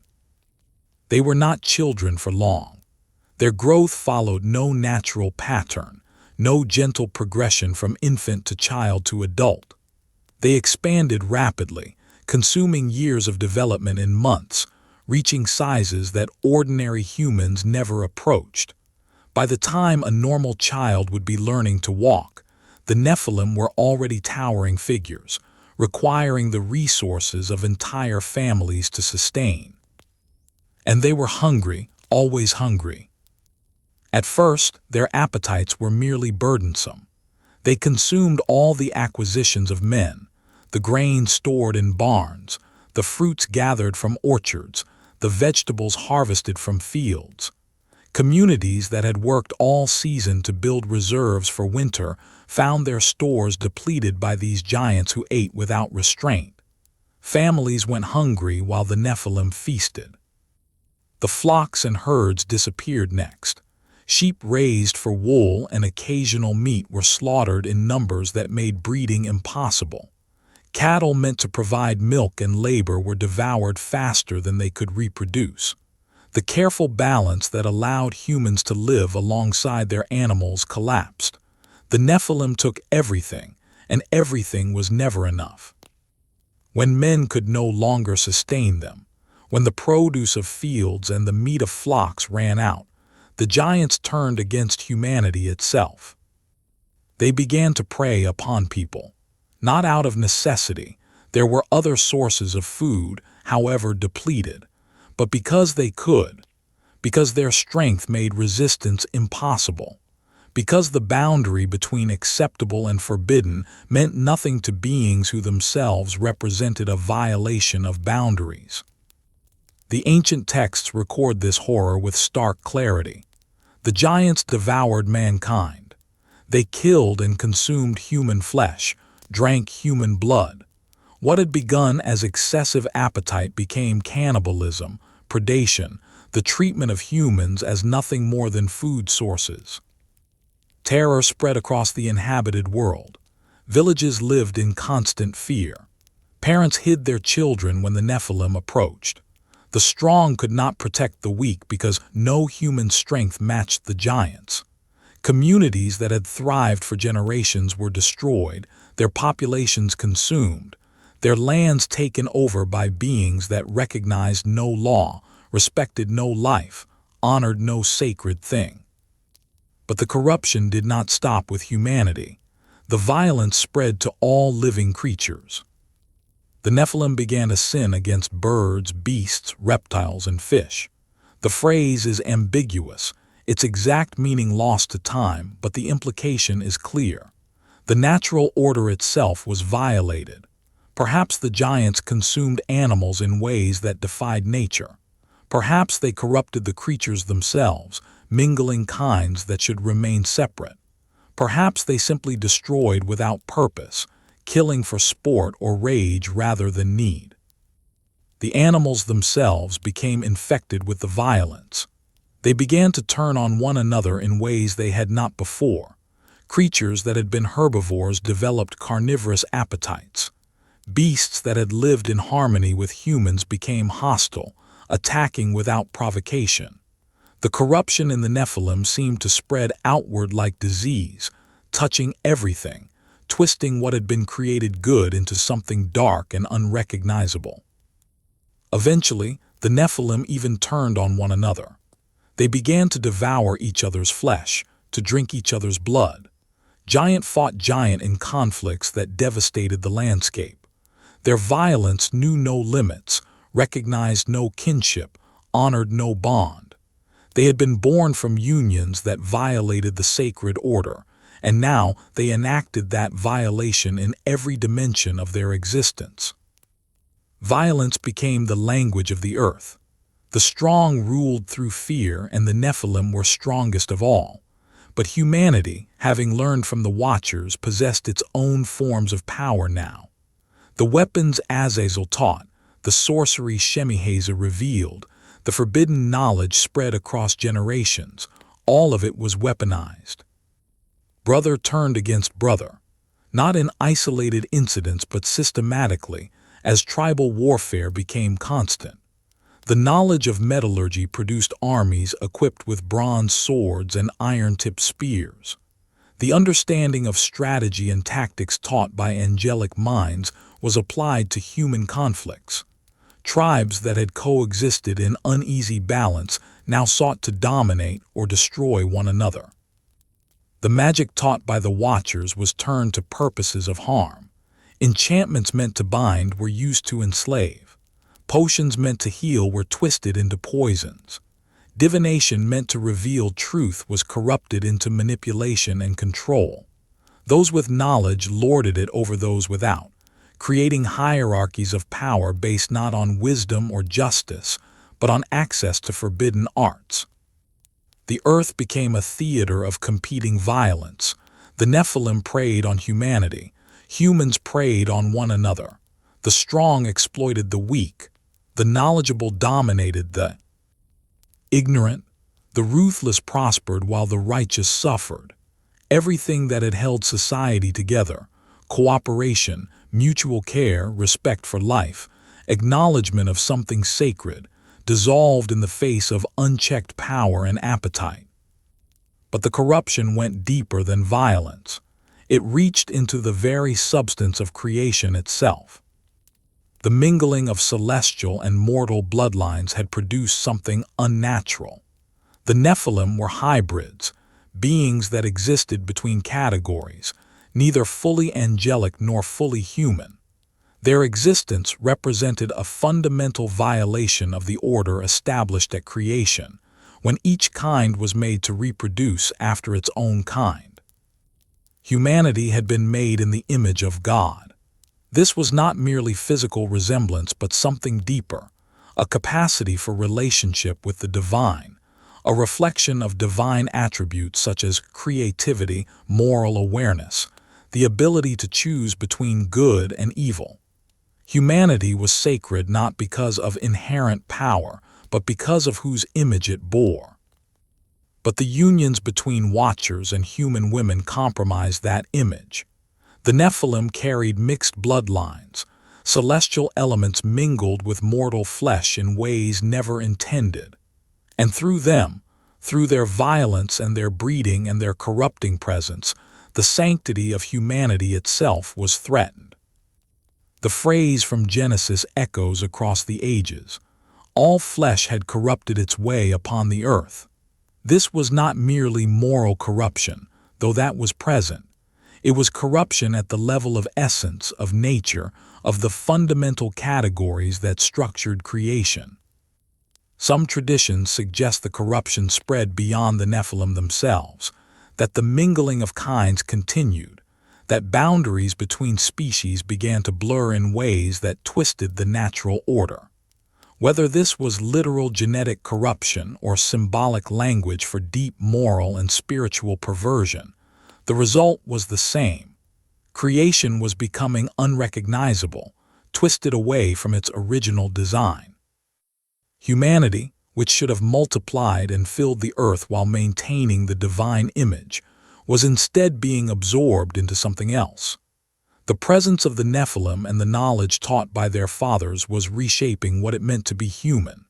Violence, sorcery, appetite without restraint, power without accountability. These became the defining characteristics rather than reflection of divine attributes. The righteous suffered in this world. Those who maintained faithfulness to the Creator, who refused the forbidden knowledge, who honored the boundaries, found themselves increasingly isolated. They were mocked as weak, exploited as vulnerable, threatened by those who had embraced power through any means available. Noah stood among this remnant. His story would come later, the ark and the flood and the preservation of a faithful line. But already he was marked as different, as one who had not corrupted himself, whose genealogy remained pure, who walked with God while the world around him descended into chaos. But Noah was rare. The vast majority of humanity had been swept into the corruption. Some actively embraced it, seeking power and pleasure through forbidden means. Others simply accommodated it, adjusting to a world where violence was normal, where the Nephilim ruled, where boundaries no longer held. And accommodation is its own form of corruption. The earth groaned under the weight of what it had become. This was not poetry or metaphor, but reality perceived at the deepest level. Creation itself suffered from the violation of its design. The land that had been blessed, called good, established with order and purpose, now bore the stain of corruption so deep that it cried out. Blood soaked into soil never meant to drink so much of it. The ground, which had been cursed to produce thorns after Cain's murder of Abel, now received blood daily, constantly, as violence became the rhythm of existence. Fields that should have grown grain became battlegrounds. Valleys that should have echoed with songs of harvest echoed instead with screams of the dying. The animals, corrupted by proximity to the Nephilim or twisted by the forbidden knowledge applied to them, no longer fulfilled their created purposes. Creatures meant to serve humanity turned hostile. Species meant to reproduce after their own kind were mingled in unnatural ways. The harmony that had existed, however imperfectly, between humans and the natural world dissolved into conflict and fear. Even the weather seemed to reflect the corruption. Some traditions speak of cosmic disorder accompanying the moral and physical corruption, seasons becoming unreliable, storms increasing in violence, the natural rhythms that allowed agriculture and survival becoming chaotic. Whether literal or symbolic, the image conveys truth. When humanity falls, all of creation suffers the consequences. The Watchers themselves, the architects of this catastrophe, lived among He ruin they had created. They had descended seeking experience, desiring the daughters of men, wanting to break free from the constraints of their heavenly stations. They had achieved all of this, but what they found was not the liberation they had imagined. Their wives aged and died while they remained unchanged. The women they had desired, whose beauty had drawn angelic attention, withered and passed away, leaving the Watchers alone among mortals they increasingly despised. The children they had fathered became monsters that terrorized the world. The knowledge they had taught produced violence and sorcery rather than elevation and enlightenment. They were trapped. The oath they had sworn on Mount Hermon bound them to their choice. They could not return to heaven. The posts they had abandoned would not welcome them back. They could not become truly human. Their nature remained fundamentally other despite their mortal form. They existed in a middle state, fallen from what they had been, unable to become what they pretended to be. And in the heavens above, the Creator watched. Silent, not absent but observing, not unaware but patient, not indifferent but waiting for the corruption to reach its fullness so that judgment would be recognized as just when it finally came. The higher orders of angels continued their duties. The seraphim still burned with worship around the throne. The cherubim still guarded the sacred mysteries. The archangels still carried out their missions. The vast machinery of heaven's hierarchy continued to function, undisturbed by the rebellion of 200 watchers who had abandoned their posts. But those faithful angels watched the earth with horror. They saw what their fallen brothers had done. They witnessed the Nephilim devouring humanity. They observed the spread of violence and sorcery. They heard the cries of the righteous who called out for justice, for intervention, for an end to the suffering. And they brought these cries before the throne. The time for judgment was approaching, though it had not yet arrived. The corruption had to reach its fullness. Every opportunity for repentance had to be offered and refused. The consequences of rebellion had to become so clear, so undeniable, that no one could claim ignorance or question the justice of what would follow. The earth stood at the edge of destruction. All flesh had corrupted itself. The image of God in humanity was nearly extinguished, preserved only in a remnant so small it could be counted on one hand. The Nephilim ruled through terror. The Watchers who had fathered them walked the earth as living violations of divine order. The knowledge they had taught was being used to destroy rather than build, to enslave rather than liberate, to corrupt rather than enlighten. Creation, which had begun with divine words speaking order into chaos, light into darkness, life into void, now reversed course. Order dissolved into chaos. Light was overwhelmed by darkness. Life was consumed by death. The movement was backward, downward, toward undoing. But undoing is not the same as ending. What is corrupted can be cleansed. What is broken can be remade. What has fallen can, in time and through judgment, be restored. The Creator who spoke the first word of creation would speak another word. Not yet, but soon. The Nephilim raged across the earth, consuming everything in their path. Humanity tore itself apart with weapons and magic taught by angels who should never have descended. The Watchers lived in the ruins of their rebellion, trapped between heaven and earth, belonging to neither. And all flesh groaned under the weight of corruption, so profound that only catastrophic cleansing could address it. The earth, once blessed, had become a place of suffering. The boundary between heaven and earth, once sacred, lay shattered. The image of God in humanity, once clear, was nearly erased. The order of creation, once good, was twisted almost beyond recognition. In the heavens the Creator watched, silent, observing, preparing judgment that would come like water, rising, covering, cleansing, drowning everything except what He chose to preserve. The age of the Nephilim was reaching its end, but before that end it would reach its fullness, and the earth would learn, through bitter experience, what happens when boundaries are crossed, when knowledge is taken before wisdom is gained, when celestial beings abandon their posts to satisfy mortal desires. Not all of humanity fell into corruption.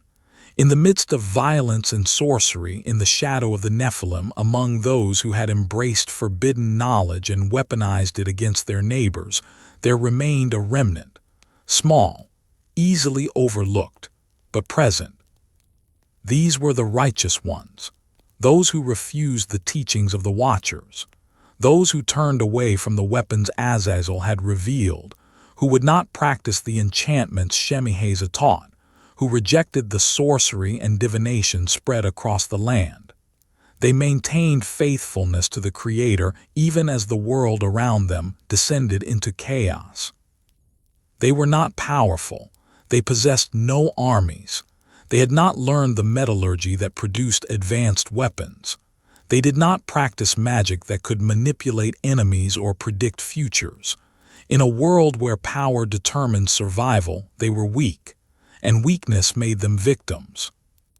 The Nephilim preyed upon them first. The giants, requiring constant sustenance, took from those who could not defend themselves. The righteous lost their harvests, their flocks, their homes. Some lost their lives, consumed by beings that should never have existed. They suffered not because of their own corruption, but because of their refusal to become corrupt. Those who had embraced the forbidden knowledge exploited them. Warlords with bronze weapons raided their settlements. Sorcerers used magic to dominate and control them. The violent and the powerful looked upon the righteous as easy prey, resources to be exploited, obstacles to be removed. And the righteous cried out. They cried to the Creator who had made them in His image. They appealed to the One who had established order at the beginning, who had called creation good, who had set boundaries that were meant to be honored. Their prayers were not sophisticated theological arguments. They were the simple cries of suffering people who had nowhere else to turn. Why do the wicked prosper? Why do the Nephilim devour the innocent?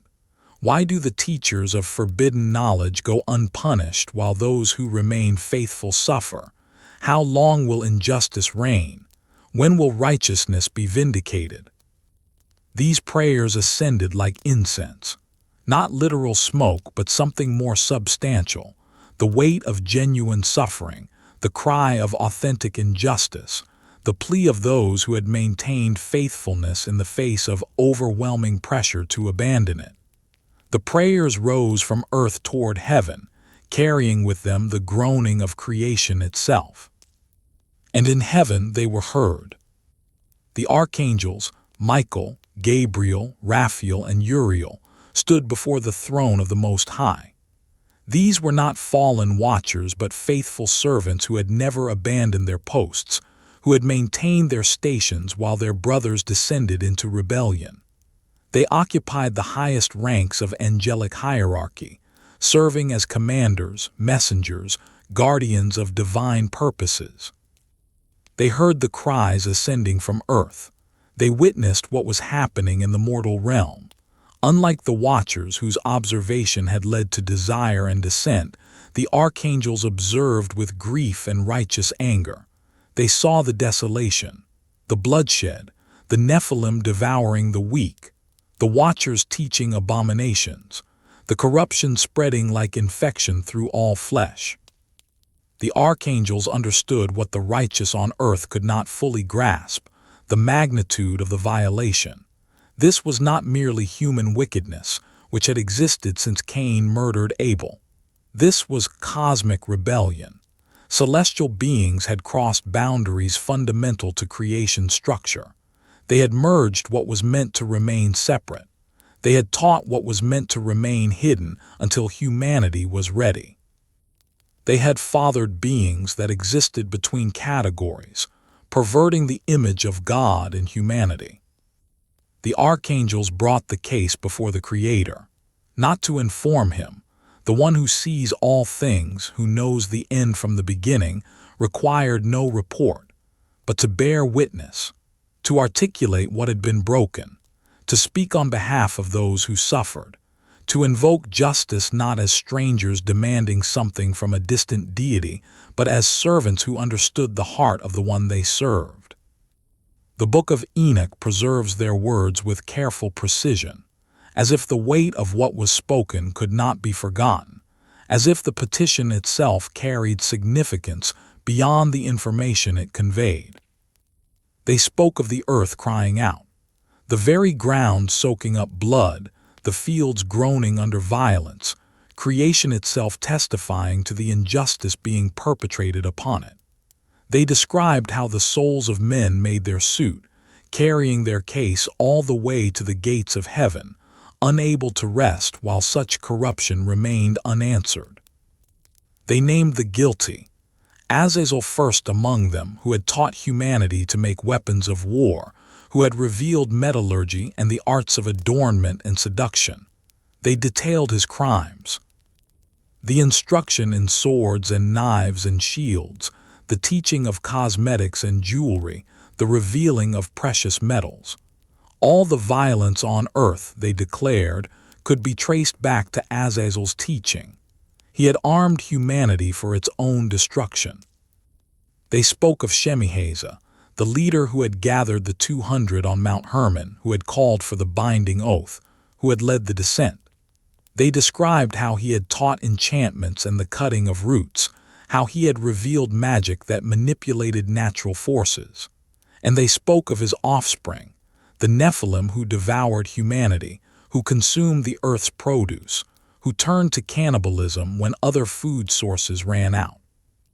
The other watchers were mentioned as well, each with his own contribution to the corruption. Those who taught astrology and divination, those who revealed the signs of earth and heaven, those who instructed humanity in sorcery and enchantments. Together, they had poured out knowledge humanity was not ready to receive, and the result was catastrophe. The archangels made clear the extent of the damage. The earth was being destroyed. Humanity was nearly extinct, consumed by giants or corrupted by forbidden knowledge. The image of God in creation was being erased. The natural order was collapsing. If action was not taken, if judgment was delayed much longer, nothing would remain to preserve. They did not presume to tell the Creator what to do. They did not demand action as if they had authority over him, but they bore witness. They articulated the groaning of creation. They gave voice to the cries of the righteous. And in doing so, they fulfilled their own sacred duty, to serve as intermediaries between heaven and earth, to carry the concerns of the mortal realm into the presence of the divine. The Creator listened. not because he needed to hear what he already knew, but because the process itself mattered. Justice requires witness. Judgment requires articulation of the crimes. Even when the judge knows all things, the formal presentation of the case establishes the rightness of what follows. And the Creator, who had watched in patience while the corruption unfolded, who had given opportunity for repentance that was refused, who had waited for the wickedness to reach its fullness, so that judgment would be recognized as necessary, now prepared to act. The decision was made. Judgment would come. But it would come in stages in ordered fashion with specific angels assigned specific tasks. The Watchers would be bound, the Nephilim would be destroyed, the earth would be cleansed, and a remnant would be preserved so that creation could begin again. The Book of Enoch records the divine response with the same precision it gave to the archangel's petition. Commands were issued, not suggestions or possibilities, but decrees that would be carried out with the full authority of heaven behind them. To Uriel, the command was given to warn Noah, the righteous man who had not corrupted himself, who maintained the pure bloodline, who walked with God while the world around him embraced wickedness. He would be preserved.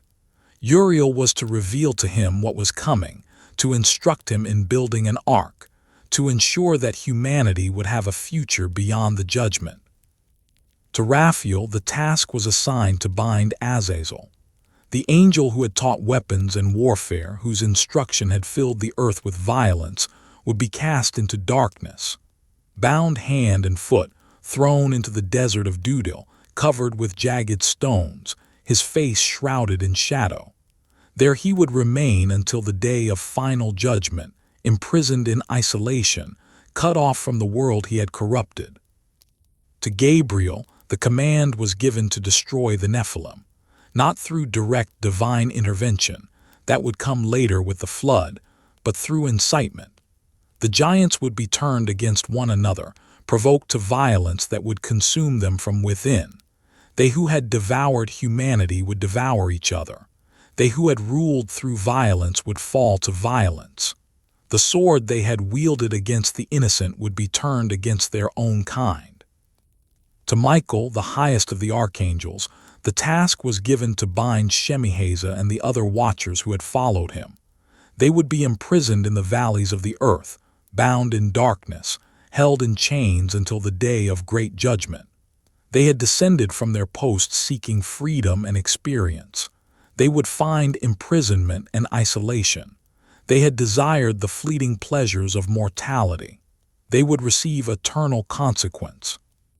The decrees were not arbitrary punishments. Each fit the crime with precise correspondence. Azazel, who had revealed what should remain hidden, would be covered and hidden himself. The Nephilim, who had consumed others, would consume themselves. The Watchers, who had abandoned their stations, would be bound in places where they could not move, could not act, could not count. In you their corruption. And beyond these immediate judgments, a larger one was prepared. The flood would come. Water would rise to cover the earth, drowning every living thing that breathed air. Only Noah and his family, preserved in the ark, would survive. The corruption would be washed away. Creation would be given another beginning, a second chance, a reset that would allow the image of God in humanity to be restored. The archangels received their assignments and prepared to execute them. They did not question the justice of what had been decreed. They did not hesitate or doubt. They understood what the Watchers had failed to understand, that boundaries exist for reasons, that knowledge has appropriate timing, that crossing sacred lines produces consequences that extend far beyond the immediate actors. The righteous on earth did not yet know that their prayers had been answered. They continued to suffer under the oppression of the Nephilim and the violence of those who had embraced forbidden knowledge. They still cried out, still appealed to heaven, still wondered when justice would come. But in the unseen realm, the machinery of judgment was already in motion. The archangels were descending, not in rebellion like the Watchers, but in obedience. Not to take wives and teach forbidden things, but to bind the guilty and preserve the innocent. Not to corrupt, but to cleanse. The Watchers, living among the ruins of their rebellion, did not yet know what was coming. They had grown comfortable in their fallen state, adjusted to existence between heaven and earth, accepted the consequences as a price worth paying for what they had gained. But the price was not yet fully paid. The temporary exile they had chosen was about to become permanent imprisonment. The Nephilim, raging across the earth in their insatiable hunger, did not suspect that their days were numbered. They seemed invincible, unstoppable, too powerful for any force to challenge. But power without righteousness is temporary. Strength without wisdom is fleeting. The giants who had towered over humanity would soon fall, brought low not by external enemies, but by the violence they had sown finally turning inward. The earth itself, groaning under the weight of corruption, was about to experience both judgment and relief. The blood soaking into its soil would be washed away. The twisted creatures walking its surface would be drowned. The unnatural unions and forbidden knowledge and violence that had spread like disease would be cleansed by water that would cover even the highest mountains. The Creator had watched in patience. The archangels had borne witness. The cries of the righteous had ascended and been heard. And now the response was coming. Not as desperate reaction, but as ordered judgment. Not as loss of control, but as exercise of ultimate authority. Not as the end of all things, but as cleansing that would allow for new beginning. The age of the Watchers was ending. The reign of the Nephilim was concluding. The spread of forbidden knowledge was about to be halted. The corruption of all flesh was approaching its limit. Judgment had been decided. The flood would come. But first, the Watchers would face the consequences of their descent. First, the Nephilim would destroy themselves. First, the righteous would be warned and preserved. First, every opportunity would be given for repentance, though the texts do not record that any among the guilty took it.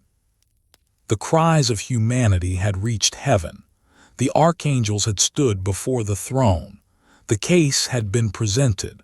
The verdict had been delivered, and the servants of the Most High prepared to carry out what had been decreed. Justice delayed is not justice denied. The patience of the Creator should never be mistaken for indifference. The silence of heaven is not absence but restraint, waiting for the moment when action will be recognized as righteous, when judgment will be seen as necessary, when even the guilty will be unable to claim they were not given every chance to turn back. That moment had arrived. The cries had been heard. The judgment was prepared. And the earth was about to learn what it means when heaven finally responds to evil that has gone too far, lasted too long, corrupted too much. The Watchers would be bound. The Nephilim would fall.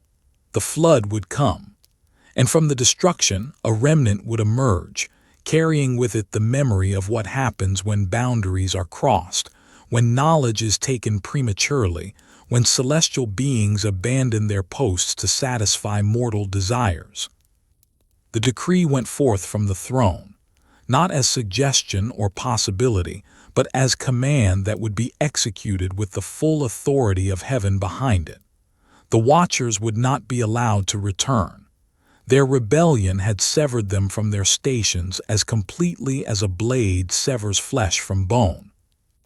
They had descended believing they could experience mortality and then return when they tired of it. They had imagined their rebellion as temporary adventure, a brief excursion into forbidden territory before resuming their places in the heavenly hierarchy. But boundaries, once crossed with such deliberation, cannot simply be recrossed. Vows, once broken so thoroughly, cannot be restored as if nothing happened.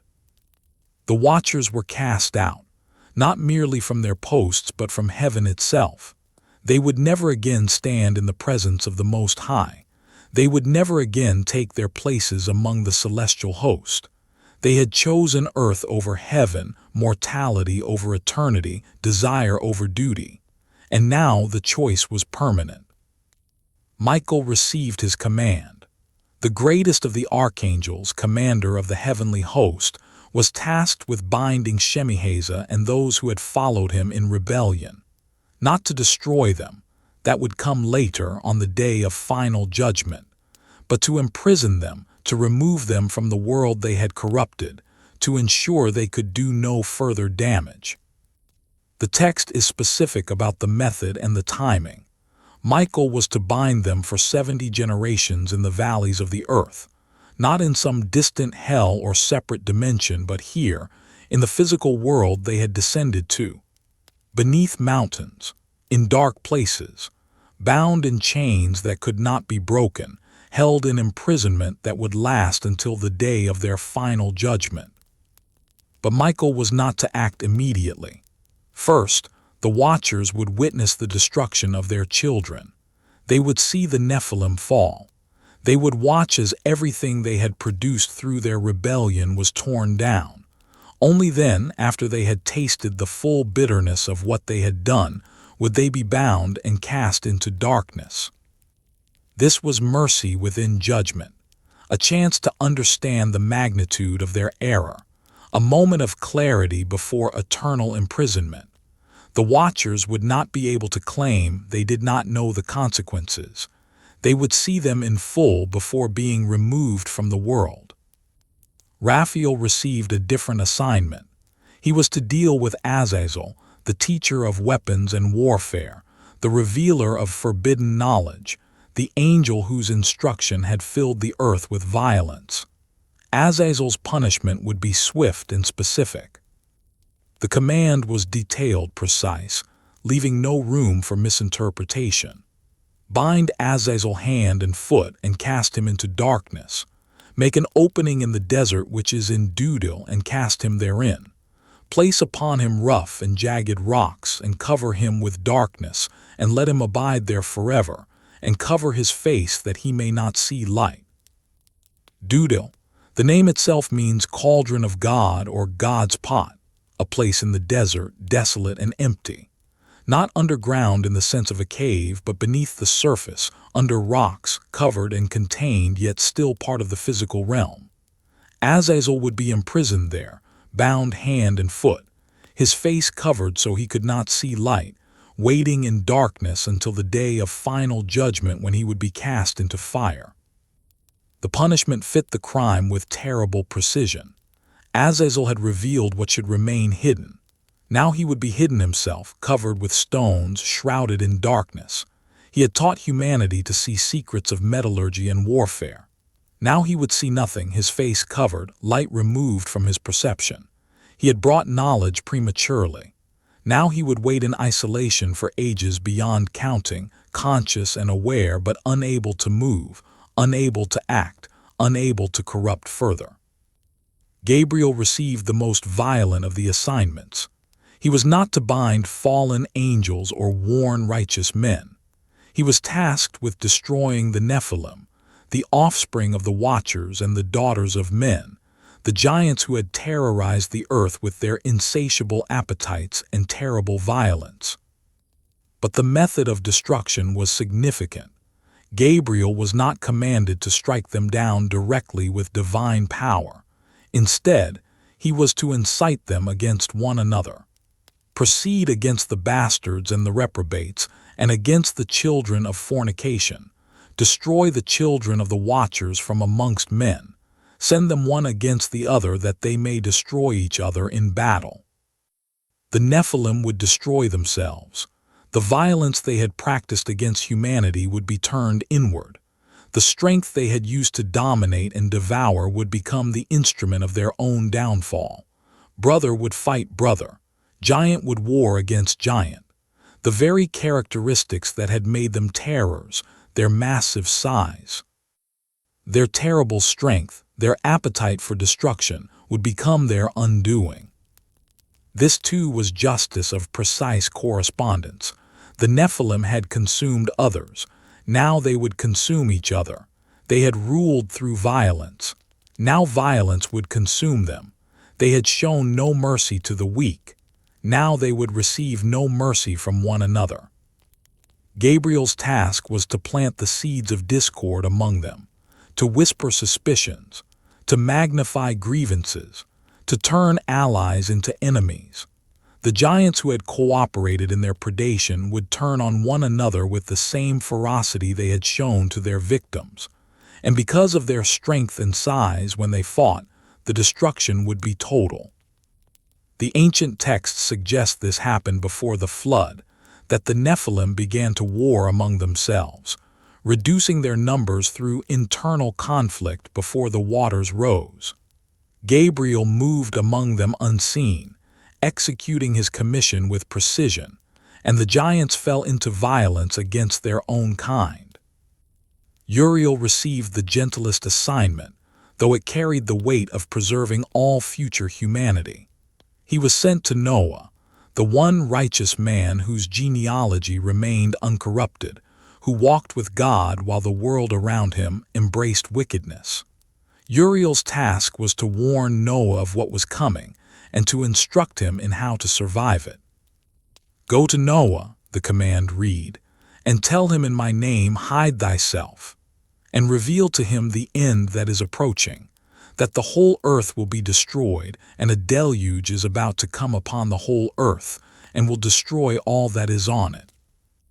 Uriel brought detailed instructions, the dimensions of the ark, the materials to use, how to seal it, what animals to bring, how to provision for the long months when water would cover everything. Every detail necessary for survival was revealed, not discovered. Noah's salvation would not come through his own cleverness, but through divine instruction delivered by an archangel. The 4 archangels moved to execute their assignments, each task distinct but all working toward the same purpose: to end the corruption, to bind the guilty, to preserve the righteous, to prepare for the cleansing that would reset creation. Raphael descended to the desert of Jude. He found Azazel, the teacher of weapons, the revealer of forbidden arts. There was no dramatic confrontation, no battle between angelic forces.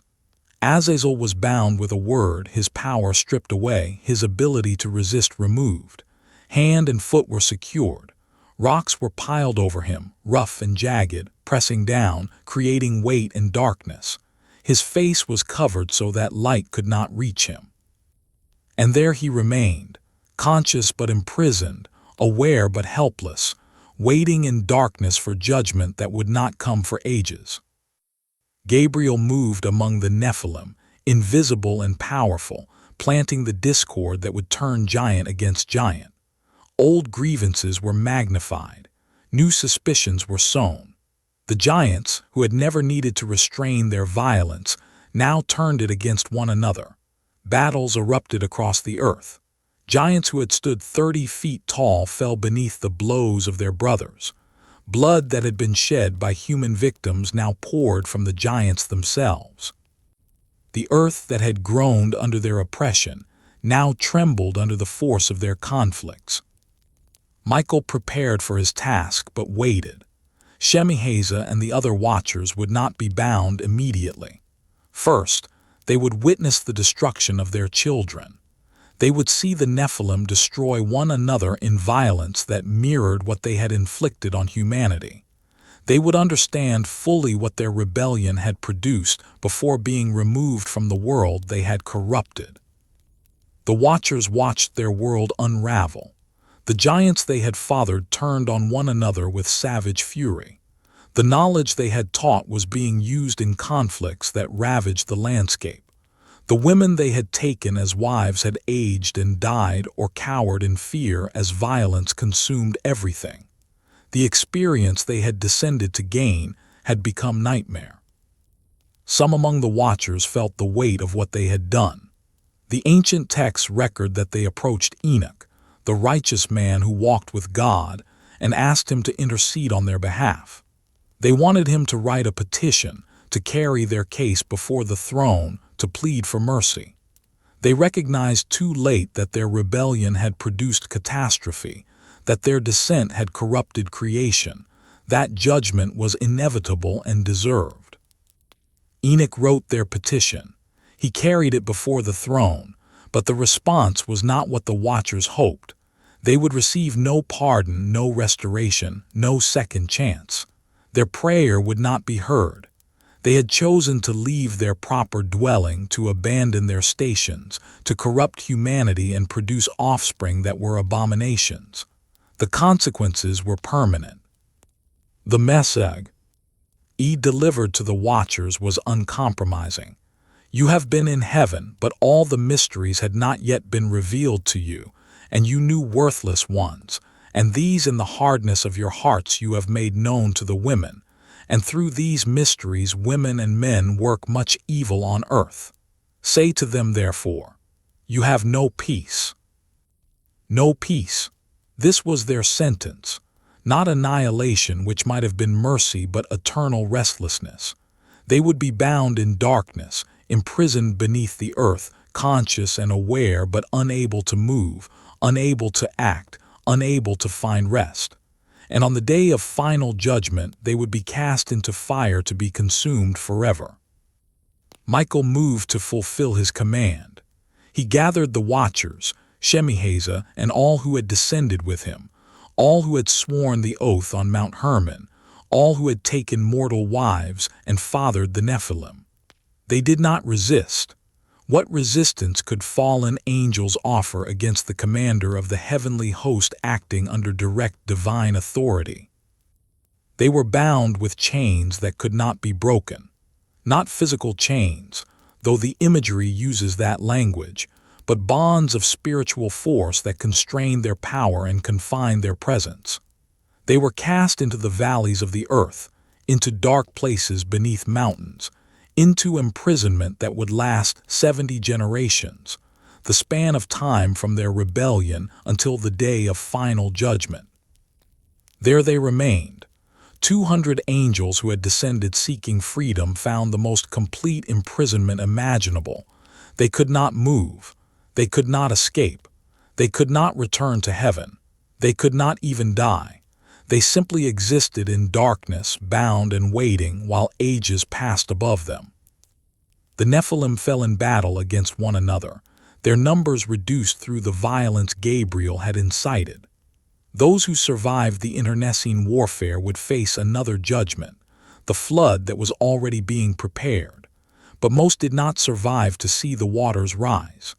They destroyed themselves first, giant killing giant, strength turned against strength, violence consuming those who had lived by violence. When the Nephilim died, their spirits did not ascend or rest. According to the ancient texts, they became demons, disembodied entities that would wander the earth, seeking to corrupt and destroy in spiritual ways since they no longer possessed physical form. But this was later concern. For now, the immediate threat they posed was being eliminated through their own self-destruction. Noah built the ark as Uriel had instructed. The dimensions were exact, the materials carefully chosen, the sealing thorough. The animals were gathered, 2 of every kind, 7 of the clean animals. Provisions were stored, and Noah's family, his wife, his 3 sons, and their wives entered with him when the time came. The earth that had groaned under corruption now prepared for cleansing. The waters were coming, not as natural flood but as divine judgment, reset, the undoing of what had been corrupted so thoroughly that only complete cleansing could address it. The knowledge the watchers had taught would be drowned beneath rising waters. The weapons Azazel revealed would rust and be buried. The sorcery Shemihazah taught would be forgotten by all except the preserved remnant who would carry warnings into the new age. The violence that had filled the earth would be washed away along with those who practiced it. But the memory of what happened would remain, carved into human consciousness, preserved in texts both sacred and hidden, passed down through generations as warning and as wisdom, the story of the watchers who descended, the giants they fathered, the knowledge they taught, the corruption they spread, the judgment they received. The watchers were bound in darkness. Azazel lay imprisoned beneath stones in the desert of Jude. The Nephilim destroyed themselves in violence. Noah prepared for waters that would cover the earth, and creation itself paused, holding its breath, waiting for the cleansing that would wash away the age of corruption and begin something new. Judgment had been executed. The guilty were bound. The righteous were warned and preserved. The mechanism of cleansing was prepared. And the earth, which had suffered under the weight of beings that should never have existed and knowledge that should never have been revealed, was about to experience both death and resurrection, drowned beneath judgment waters, emerging clean on the other side. The age of the watchers had ended. Their children were destroyed or destroying themselves. Their knowledge was being lost. Their presence was removed from the surface world, buried beneath stones and mountains, bound in chains of darkness where they could corrupt no further. But the memory remained, and the warning would echo through every generation that followed. Boundaries exist for reasons, knowledge has appropriate timing, and those who cross sacre. Lines face consequences that extend far beyond imagination. The rains came. Not gradually, not as a natural weather event that escalated over time, but suddenly, catastrophically, with the full force of divine judgment behind them. The heavens opened. The fountains of the great deep burst forth. Water poured from above and erupted from below. The entire hydrological cycle that governed the earth was reversed, turned against itself, unleashed to cover what it had once sustained. For 40 days and 40 nights the rain fell, constant, unceasing, not the gentle rain that waters crops or the passing storm that moves on after hours. This was deluge, the kind of water that erases rather than nourishes, that destroys rather than sustains, that undoes rather than builds. Noah and his family were sealed inside the ark. The door had been shut by divine hand, not by Noah himself, but by the one who had commanded the ark's construction. They heard the rain begin. They felt the ark shift as water accumulated beneath it. They sensed the rising, the floating, the lifting away from ground that had been solid. Outside, the world was ending. The floodwaters rose. Day by day, hour by hour, the water level increased. What began as pools became lakes. Lakes became seas. Seas merged into a single vast ocean that covered everything.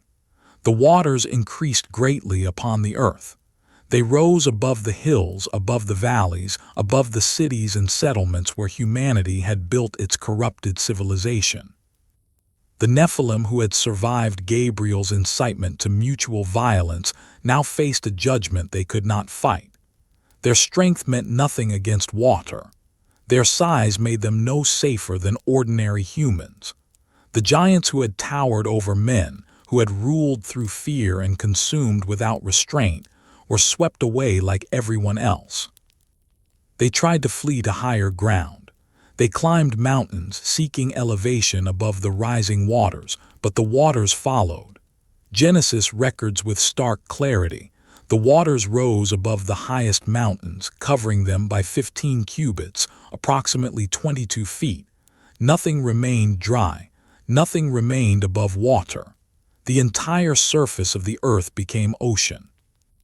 Every living thing that breathed air through nostrils died. Not just humans and Nephilim, but animals. Birds fell from skies that offered no place to land. Livestock drowned in fields that had become lakes. Wild beasts that had roamed forests and plains perished as their habitats disappeared beneath rising waters. The corruption had infected all flesh, and the cleansing was total. The cities built by corrupted hands were erased. Stone foundations crumbled under the force of water. Wooden structures were torn apart and scattered. The places where weapons had been forged, where sorcery had been practiced, where violence had been normalized, all vanished beneath the flood. The physical evidence of the Watchers' rebellion was being washed away, buried under sediment, removed from sight. The violence and perversion that had spread like disease were washed from the face of the earth. The bloodstains soaking the soil were diluted and dispersed. The ground that had groaned under the weight of corruption was cleansed by water that covered everything, penetrated everything, reset everything. For 150 days, the waters prevailed. This was not just the 40 days of rainfall, but the period during which water covered the earth at its maximum extent.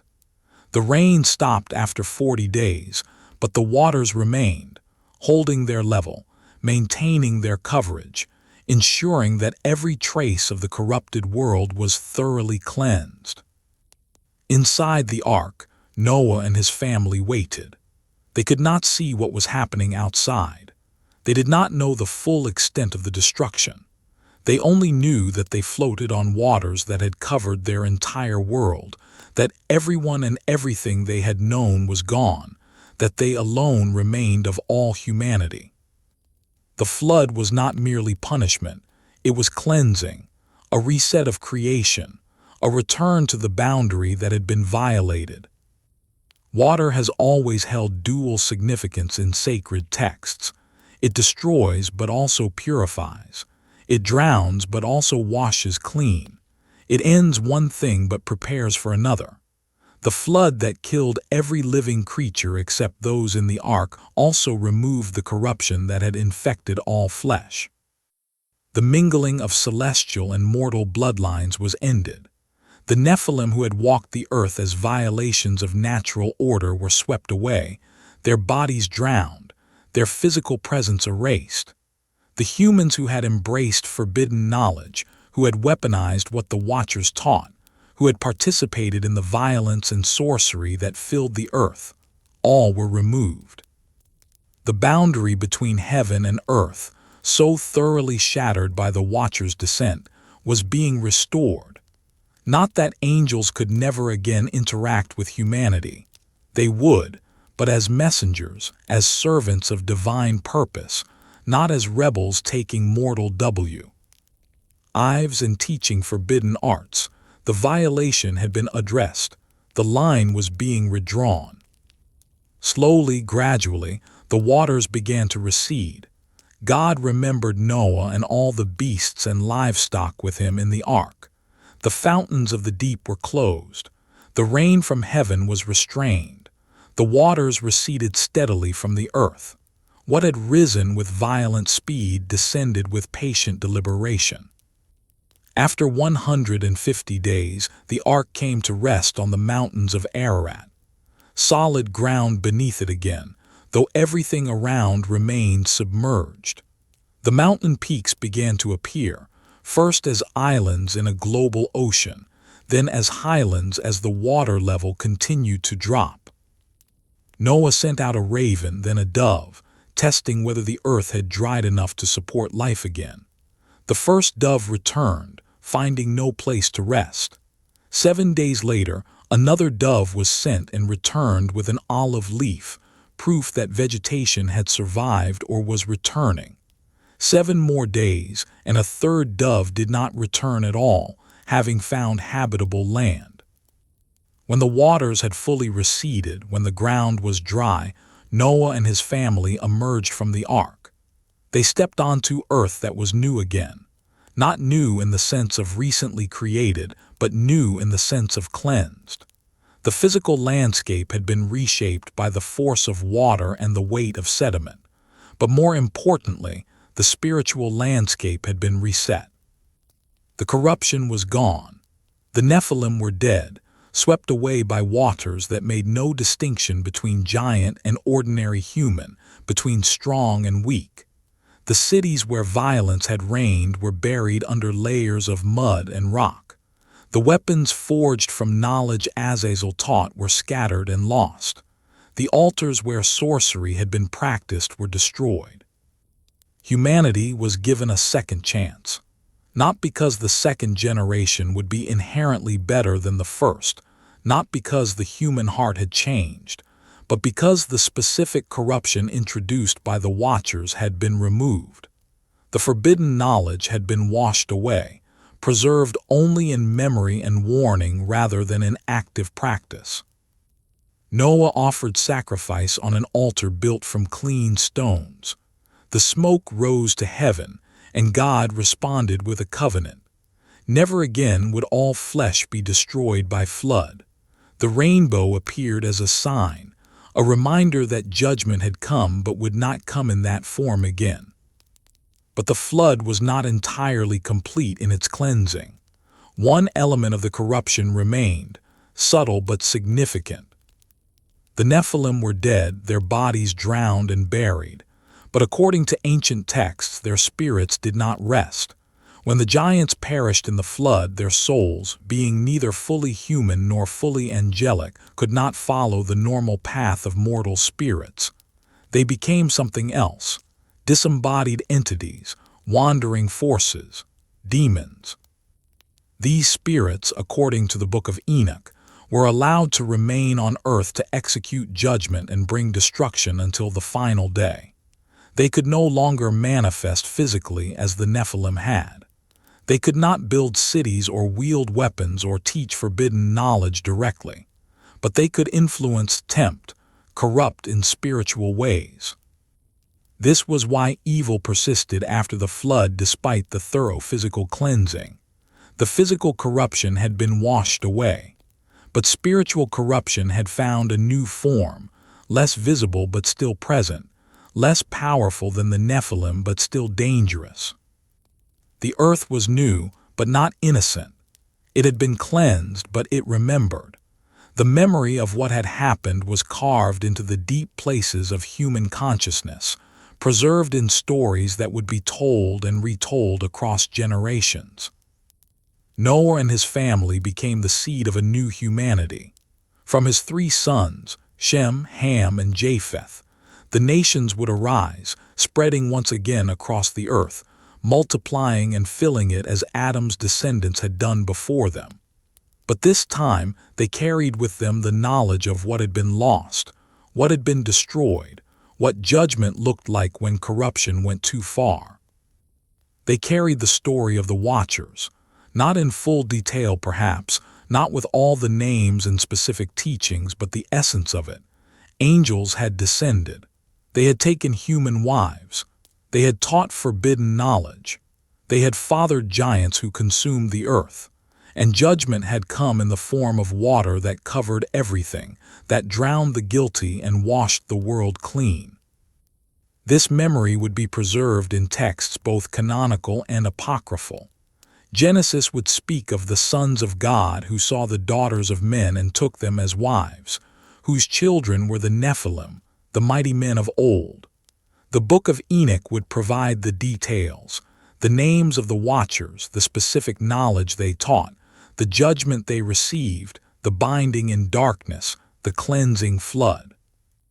Other cultures would preserve echoes of the same story, myths of gods, descending to mate with mortals, producing heroes or monsters, legends of giants who once walked the earth, stories of great floods that destroyed the world with only a remnant preserved. The details would vary, distorted by time and transmission, but the core would remain recognizable. The flood served its purpose. It ended the age of the Watchers. It removed the Nephilim. It cleansed the physical corruption that had infected all flesh. But it also served as permanent warning, a demonstration of what happens when boundaries are crossed, when forbidden knowledge is embraced, when creation is corrupted beyond a certain threshold. The Watchers remained bound in darkness beneath the earth, imprisoned for 70 generations until the day of final judgment. Azazel lay beneath stones in the desert of Jude, his face covered, unable to see light, waiting for the fire that would consume him. Shemihazah and the others who had descended with him were held in the valleys of the earth, conscious but helpless, aware but constrained, experiencing the consequences of their rebellion while the world above them began again. Their children's spirits wandered as demons, restless and disembodied, seeking to corrupt in spiritual ways what they could no longer dominate physically. But even this was contained, limited, subject to divine authority that allowed them to operate only within prescribed boundaries. Humanity spread across the cleansed earth. They built new cities, developed new civilizations, discovered knowledge through patient accumulation rather than angelic revelation. They invented metallurgy again, but through trial and error spanning centuries rather than through Azazel's instant revelation.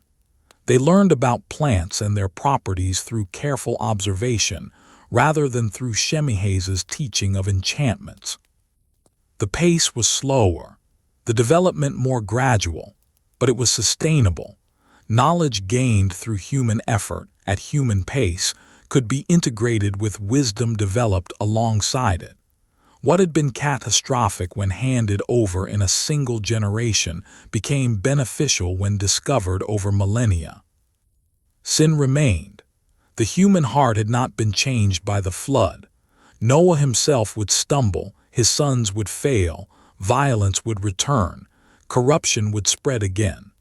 But it would be human corruption, the natural result of fallen humanity choosing wrongly, not the cosmic corruption introduced by angels crossing boundaries they were meant to maintain.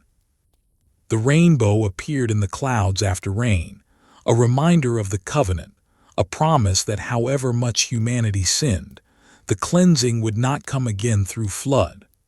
Other judgments might come, other consequences, but not that specific form. The water that had covered the earth, that had drowned the Nephilim, that had washed away the age of the Watchers, would not rise to those heights again. The earth began its second age, new but not naive, cleansed but not innocent. The physical corruption was gone, but the memory remained. And memory, properly maintained, serves as protection. It warns future generations. It provides wisdom purchased through the suffering of those who came before. The story of the Watchers became part of humanity's inheritance, not just as history but as warning. Boundaries exist for reasons. Knowledge has appropriate timing. Power without wisdom leads to destruction. Desire unchecked produces catastrophe. And when corruption reaches a certain threshold, when creation itself groans under the weight of what has been violated, judgment comes. The flood was complete. The earth was cleansed. Noah and his family stepped onto solid ground and began again. The Nephilim were gone. The Watchers were bound. The age of cosmic rebellion had ended. But the memory remained, preserved in texts and traditions, passed down through generations, serving as eternal warning to all who would hear it. Never again would 200 angels descend from their posts to take mortal wives. Never again would giants walk the earth consuming humanity. Never again would forbidden knowledge be poured out in a single generation, overwhelming human capacity to manage it wisely. The flood had ended that possibility not just through physical cleansing, but through demonstration of consequence so severe that even angels would remember and restrain themselves. The waters receded, the earth dried, life began again, and the memory of what had been washed away served its purpose, not just as story but as wisdom, not just as history but as warning, not just as past but as protection for all generations that would follow. The story of the Watchers was not lost. Though the flood drowned the age in which they descended, though the cities where they taught were buried beneath sediment, though the physical evidence was washed away, the memory remained. Preserved, protected, passed down through generations as warning and wisdom. The Book of Enoch carried the fullest account. The names of the 200 who descended, the oath they swore on Mount Hermon, the daughters of men they took as wives, the Nephilim they fathered, the forbidden knowledge they taught, Azazel's instruction in weapons and warfare, Shemihazah's revelation of enchantments and sorcery, the others teaching of astrology, divination, and celestial secrets. The judgment that came upon them, binding in darkness, imprisonment beneath the earth, chains that would hold until the final day. But the canonical scriptures also preserved echoes of this story, hints that pointed to something profound and terrible that had occurred before the flood. Genesis spoke of it briefly, almost cryptically. The sons of God saw that the daughters of humans were beautiful, and they married any of them they chose. The Nephilim were on the earth in those days, and also afterward, when the sons of God went to the daughters of humans and had children by them. They were the heroes of old, men of renown. Who were these sons of God? Who were the Nephilim? The text did not elaborate, but it acknowledged their existence, their unions with human women, their offspring who became mighty and renowned. And it placed this immediately before the flood, suggesting connection between these events and the judgment that followed. Jude, writing in the New Testament, made the connection explicit. He spoke of the angels who did not keep their positions of authority but abandoned their proper dwelling. These angels, he said, were being kept in darkness, bound with everlasting chains for judgment on the great day. Not merely fallen in the general sense of rebelling against God, but specifically having abandoned their proper dwelling, having left the place they were assigned, having crossed a boundary they were meant to maintain, and for this they were imprisoned in darkness, bound in chains, held until final judgment. Peter wrote similarly, speaking of angels who sinned and were cast down to Tartarus, committed to chains of darkness, to be reserved for judgment. Tartarus, a term from Greek understanding of the underworld, the lowest and darkest prison, the place of ultimate confinement. Peter used this word deliberately, conveying that these fallen angels were not merely separated from God but imprisoned, constrained, held in the deepest darkness until the day of their final condemnation. The canonical texts did not provide all the details that Enoch recorded. They did not name the individual watchers or specify exactly what knowledge they taught, but they confirmed the essential outline. Angels fell, boundaries were crossed, unions occurred that should not have occurred, judgment came in the form of binding and imprisonment. Across cultures and centuries, the memory persisted in various forms. Not always with complete accuracy, details were lost, distorted, merged with other traditions, but the core remained recognizable. Myths of gods descending to mate with mortal women appeared in Greek, Roman, Mesopotamian, and other ancient cultures. Stories of giants who once walked the earth but were destroyed. Legends of great floods sent by divine powers to cleanse corruption. Warnings about forbidden knowledge that should not be pursued. The forms varied, but the substance echoed. There had been a time when the boundary between divine and mortal was violated, when beings from above descended to take what they should not have taken, when knowledge was revealed prematurely, when giants walked the earth, when corruption reached such depths that catastrophic cleansing became necessary. The story serves as eternal warning, not just about angels, though it is certainly that, but about something deeper, something that touches every generation, every human heart. It is a warning about boundaries and what happens when they are crossed. The Watchers were created for a purpose, given a station, assigned a duty. They were to watch, to observe, to maintain their position between heaven and earth without descending. The boundary was clear. It was not arbitrary or cruel. It protected both realms, preserved the proper order, maintained the distinction between what was eternal and what was temporal. But desire grew within them. They looked down and wanted. They observed and longed to participate. The boundary that had seemed natural and right began to feel like constraint. And when Shemihazah gave voice to what others felt, when he called for the oath on Mount Hermon, when the 200 bound themselves to mutual dissent, They chose the fleeting over the eternal. This is the pattern repeated across human experience. Boo. Endearies exist: moral, relational, ethical, spiritual. They are not mere conventions or arbitrary restrictions. They protect. They preserve order. They maintain the distinctions necessary for flourishing. But desire arises. What is forbidden becomes attractive precisely because it is forbidden. The boundary begins to feel like prison rather than protection. And the human heart, like the watchers before their fall, begins to reason. Why should this be forbidden? What real harm could come from crossing? Is the boundary truly necessary, or is it just tradition, just convention, just an outdated rule that can be safely ignored? These questions are not inherently wrong. Questioning can lead to wisdom. But when questioning is driven by desire rather than genuine pursuit of truth, when it serves to justify what we already want rather than to discover what is right, it becomes the first step toward transgression. The watchers chose desire over duty. They pursued experience over obedience. They valued the temporary pleasure of mortal embrace over the eternal glory of their stations. And they received what they chose. The temporary became permanent exile. The experience became nightmare. The pleasure became suffering. Humanity makes the same choice in countless variations. The man who crosses the boundary of marital faithfulness, pursuing desire outside the covenant, choosing the immediate over the lasting.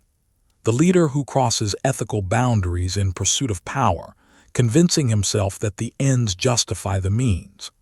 The seeker who pursues knowledge forbidden not because it is intrinsically evil, but because he is not ready for it, because it will corrupt rather than elevate him in his current state. The specifics differ, but the pattern remains constant. Desire arises. The boundary feels restrictive. Justifications are constructed. The line is crossed. And consequences follow that were not anticipated, could not have been anticipated by one whose judgment was clouded by want. The watchers taught forbidden knowledge, not because the knowledge itself was evil. Metals exist in the earth because the Creator placed them there. Plants have properties because they were designed that way. The stars move in patterns because order governs creation. But because humanity was not ready, the knowledge was premature. It was handed over without the wisdom necessary to wield it well. This too appears across human experience. The child given power tools before understanding their danger. The adolescent given freedom without the maturity to exercise it wisely. The society given advanced technology without the ethical development to use it responsibly. Knowledge and power are not evil, but they require readiness. Timing matters. Sequence matters. What blesses at the right time destroys at the wrong time. The watchers fell because they chose the fleeting over the eternal. They saw the daughters of men, beautiful but mortal, and valued them more highly than their stations in the heavenly host. They chose the experience that would last decades over the glory that would last forever. Humanity faces this choice constantly. The immediate versus the ultimate. The pleasure of the moment versus the joy of the distant but lasting. The satisfaction of appetite versus the deeper fulfillment of purpose. The temporary gain that costs eternal loss versus the temporary sacrifice that purchases eternal reward. The boundary between heaven and earth was violated, and corruption followed. But that boundary is not the only one humanity is called to maintain. There are boundaries within creation itself, between human and animal, not mere superiority but distinction of kind, recognition that humans bear the image of God in ways other creatures do not. Between male and female, not identical but complementary, each reflecting divine attributes in unique ways. Between creator and created, acknowledging dependence, rejecting the serpent's lie that we can become like God through grasping what is forbidden. But in every generation, there are those who remember, those who hold the boundary, those who choose reverence over rebellion.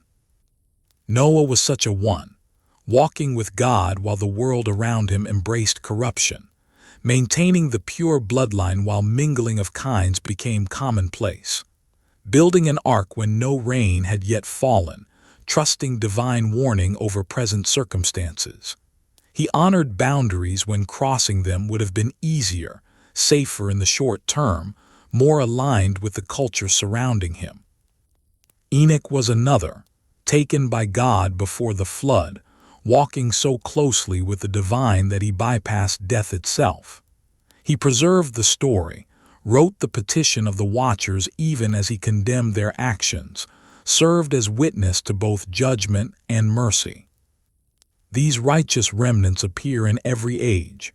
Not perfect, Noah himself would stumble after the flood, showing that righteousness is not sinlessness but faithfulness, not absence of failure but return T. Oh, the path after falling, but they are present.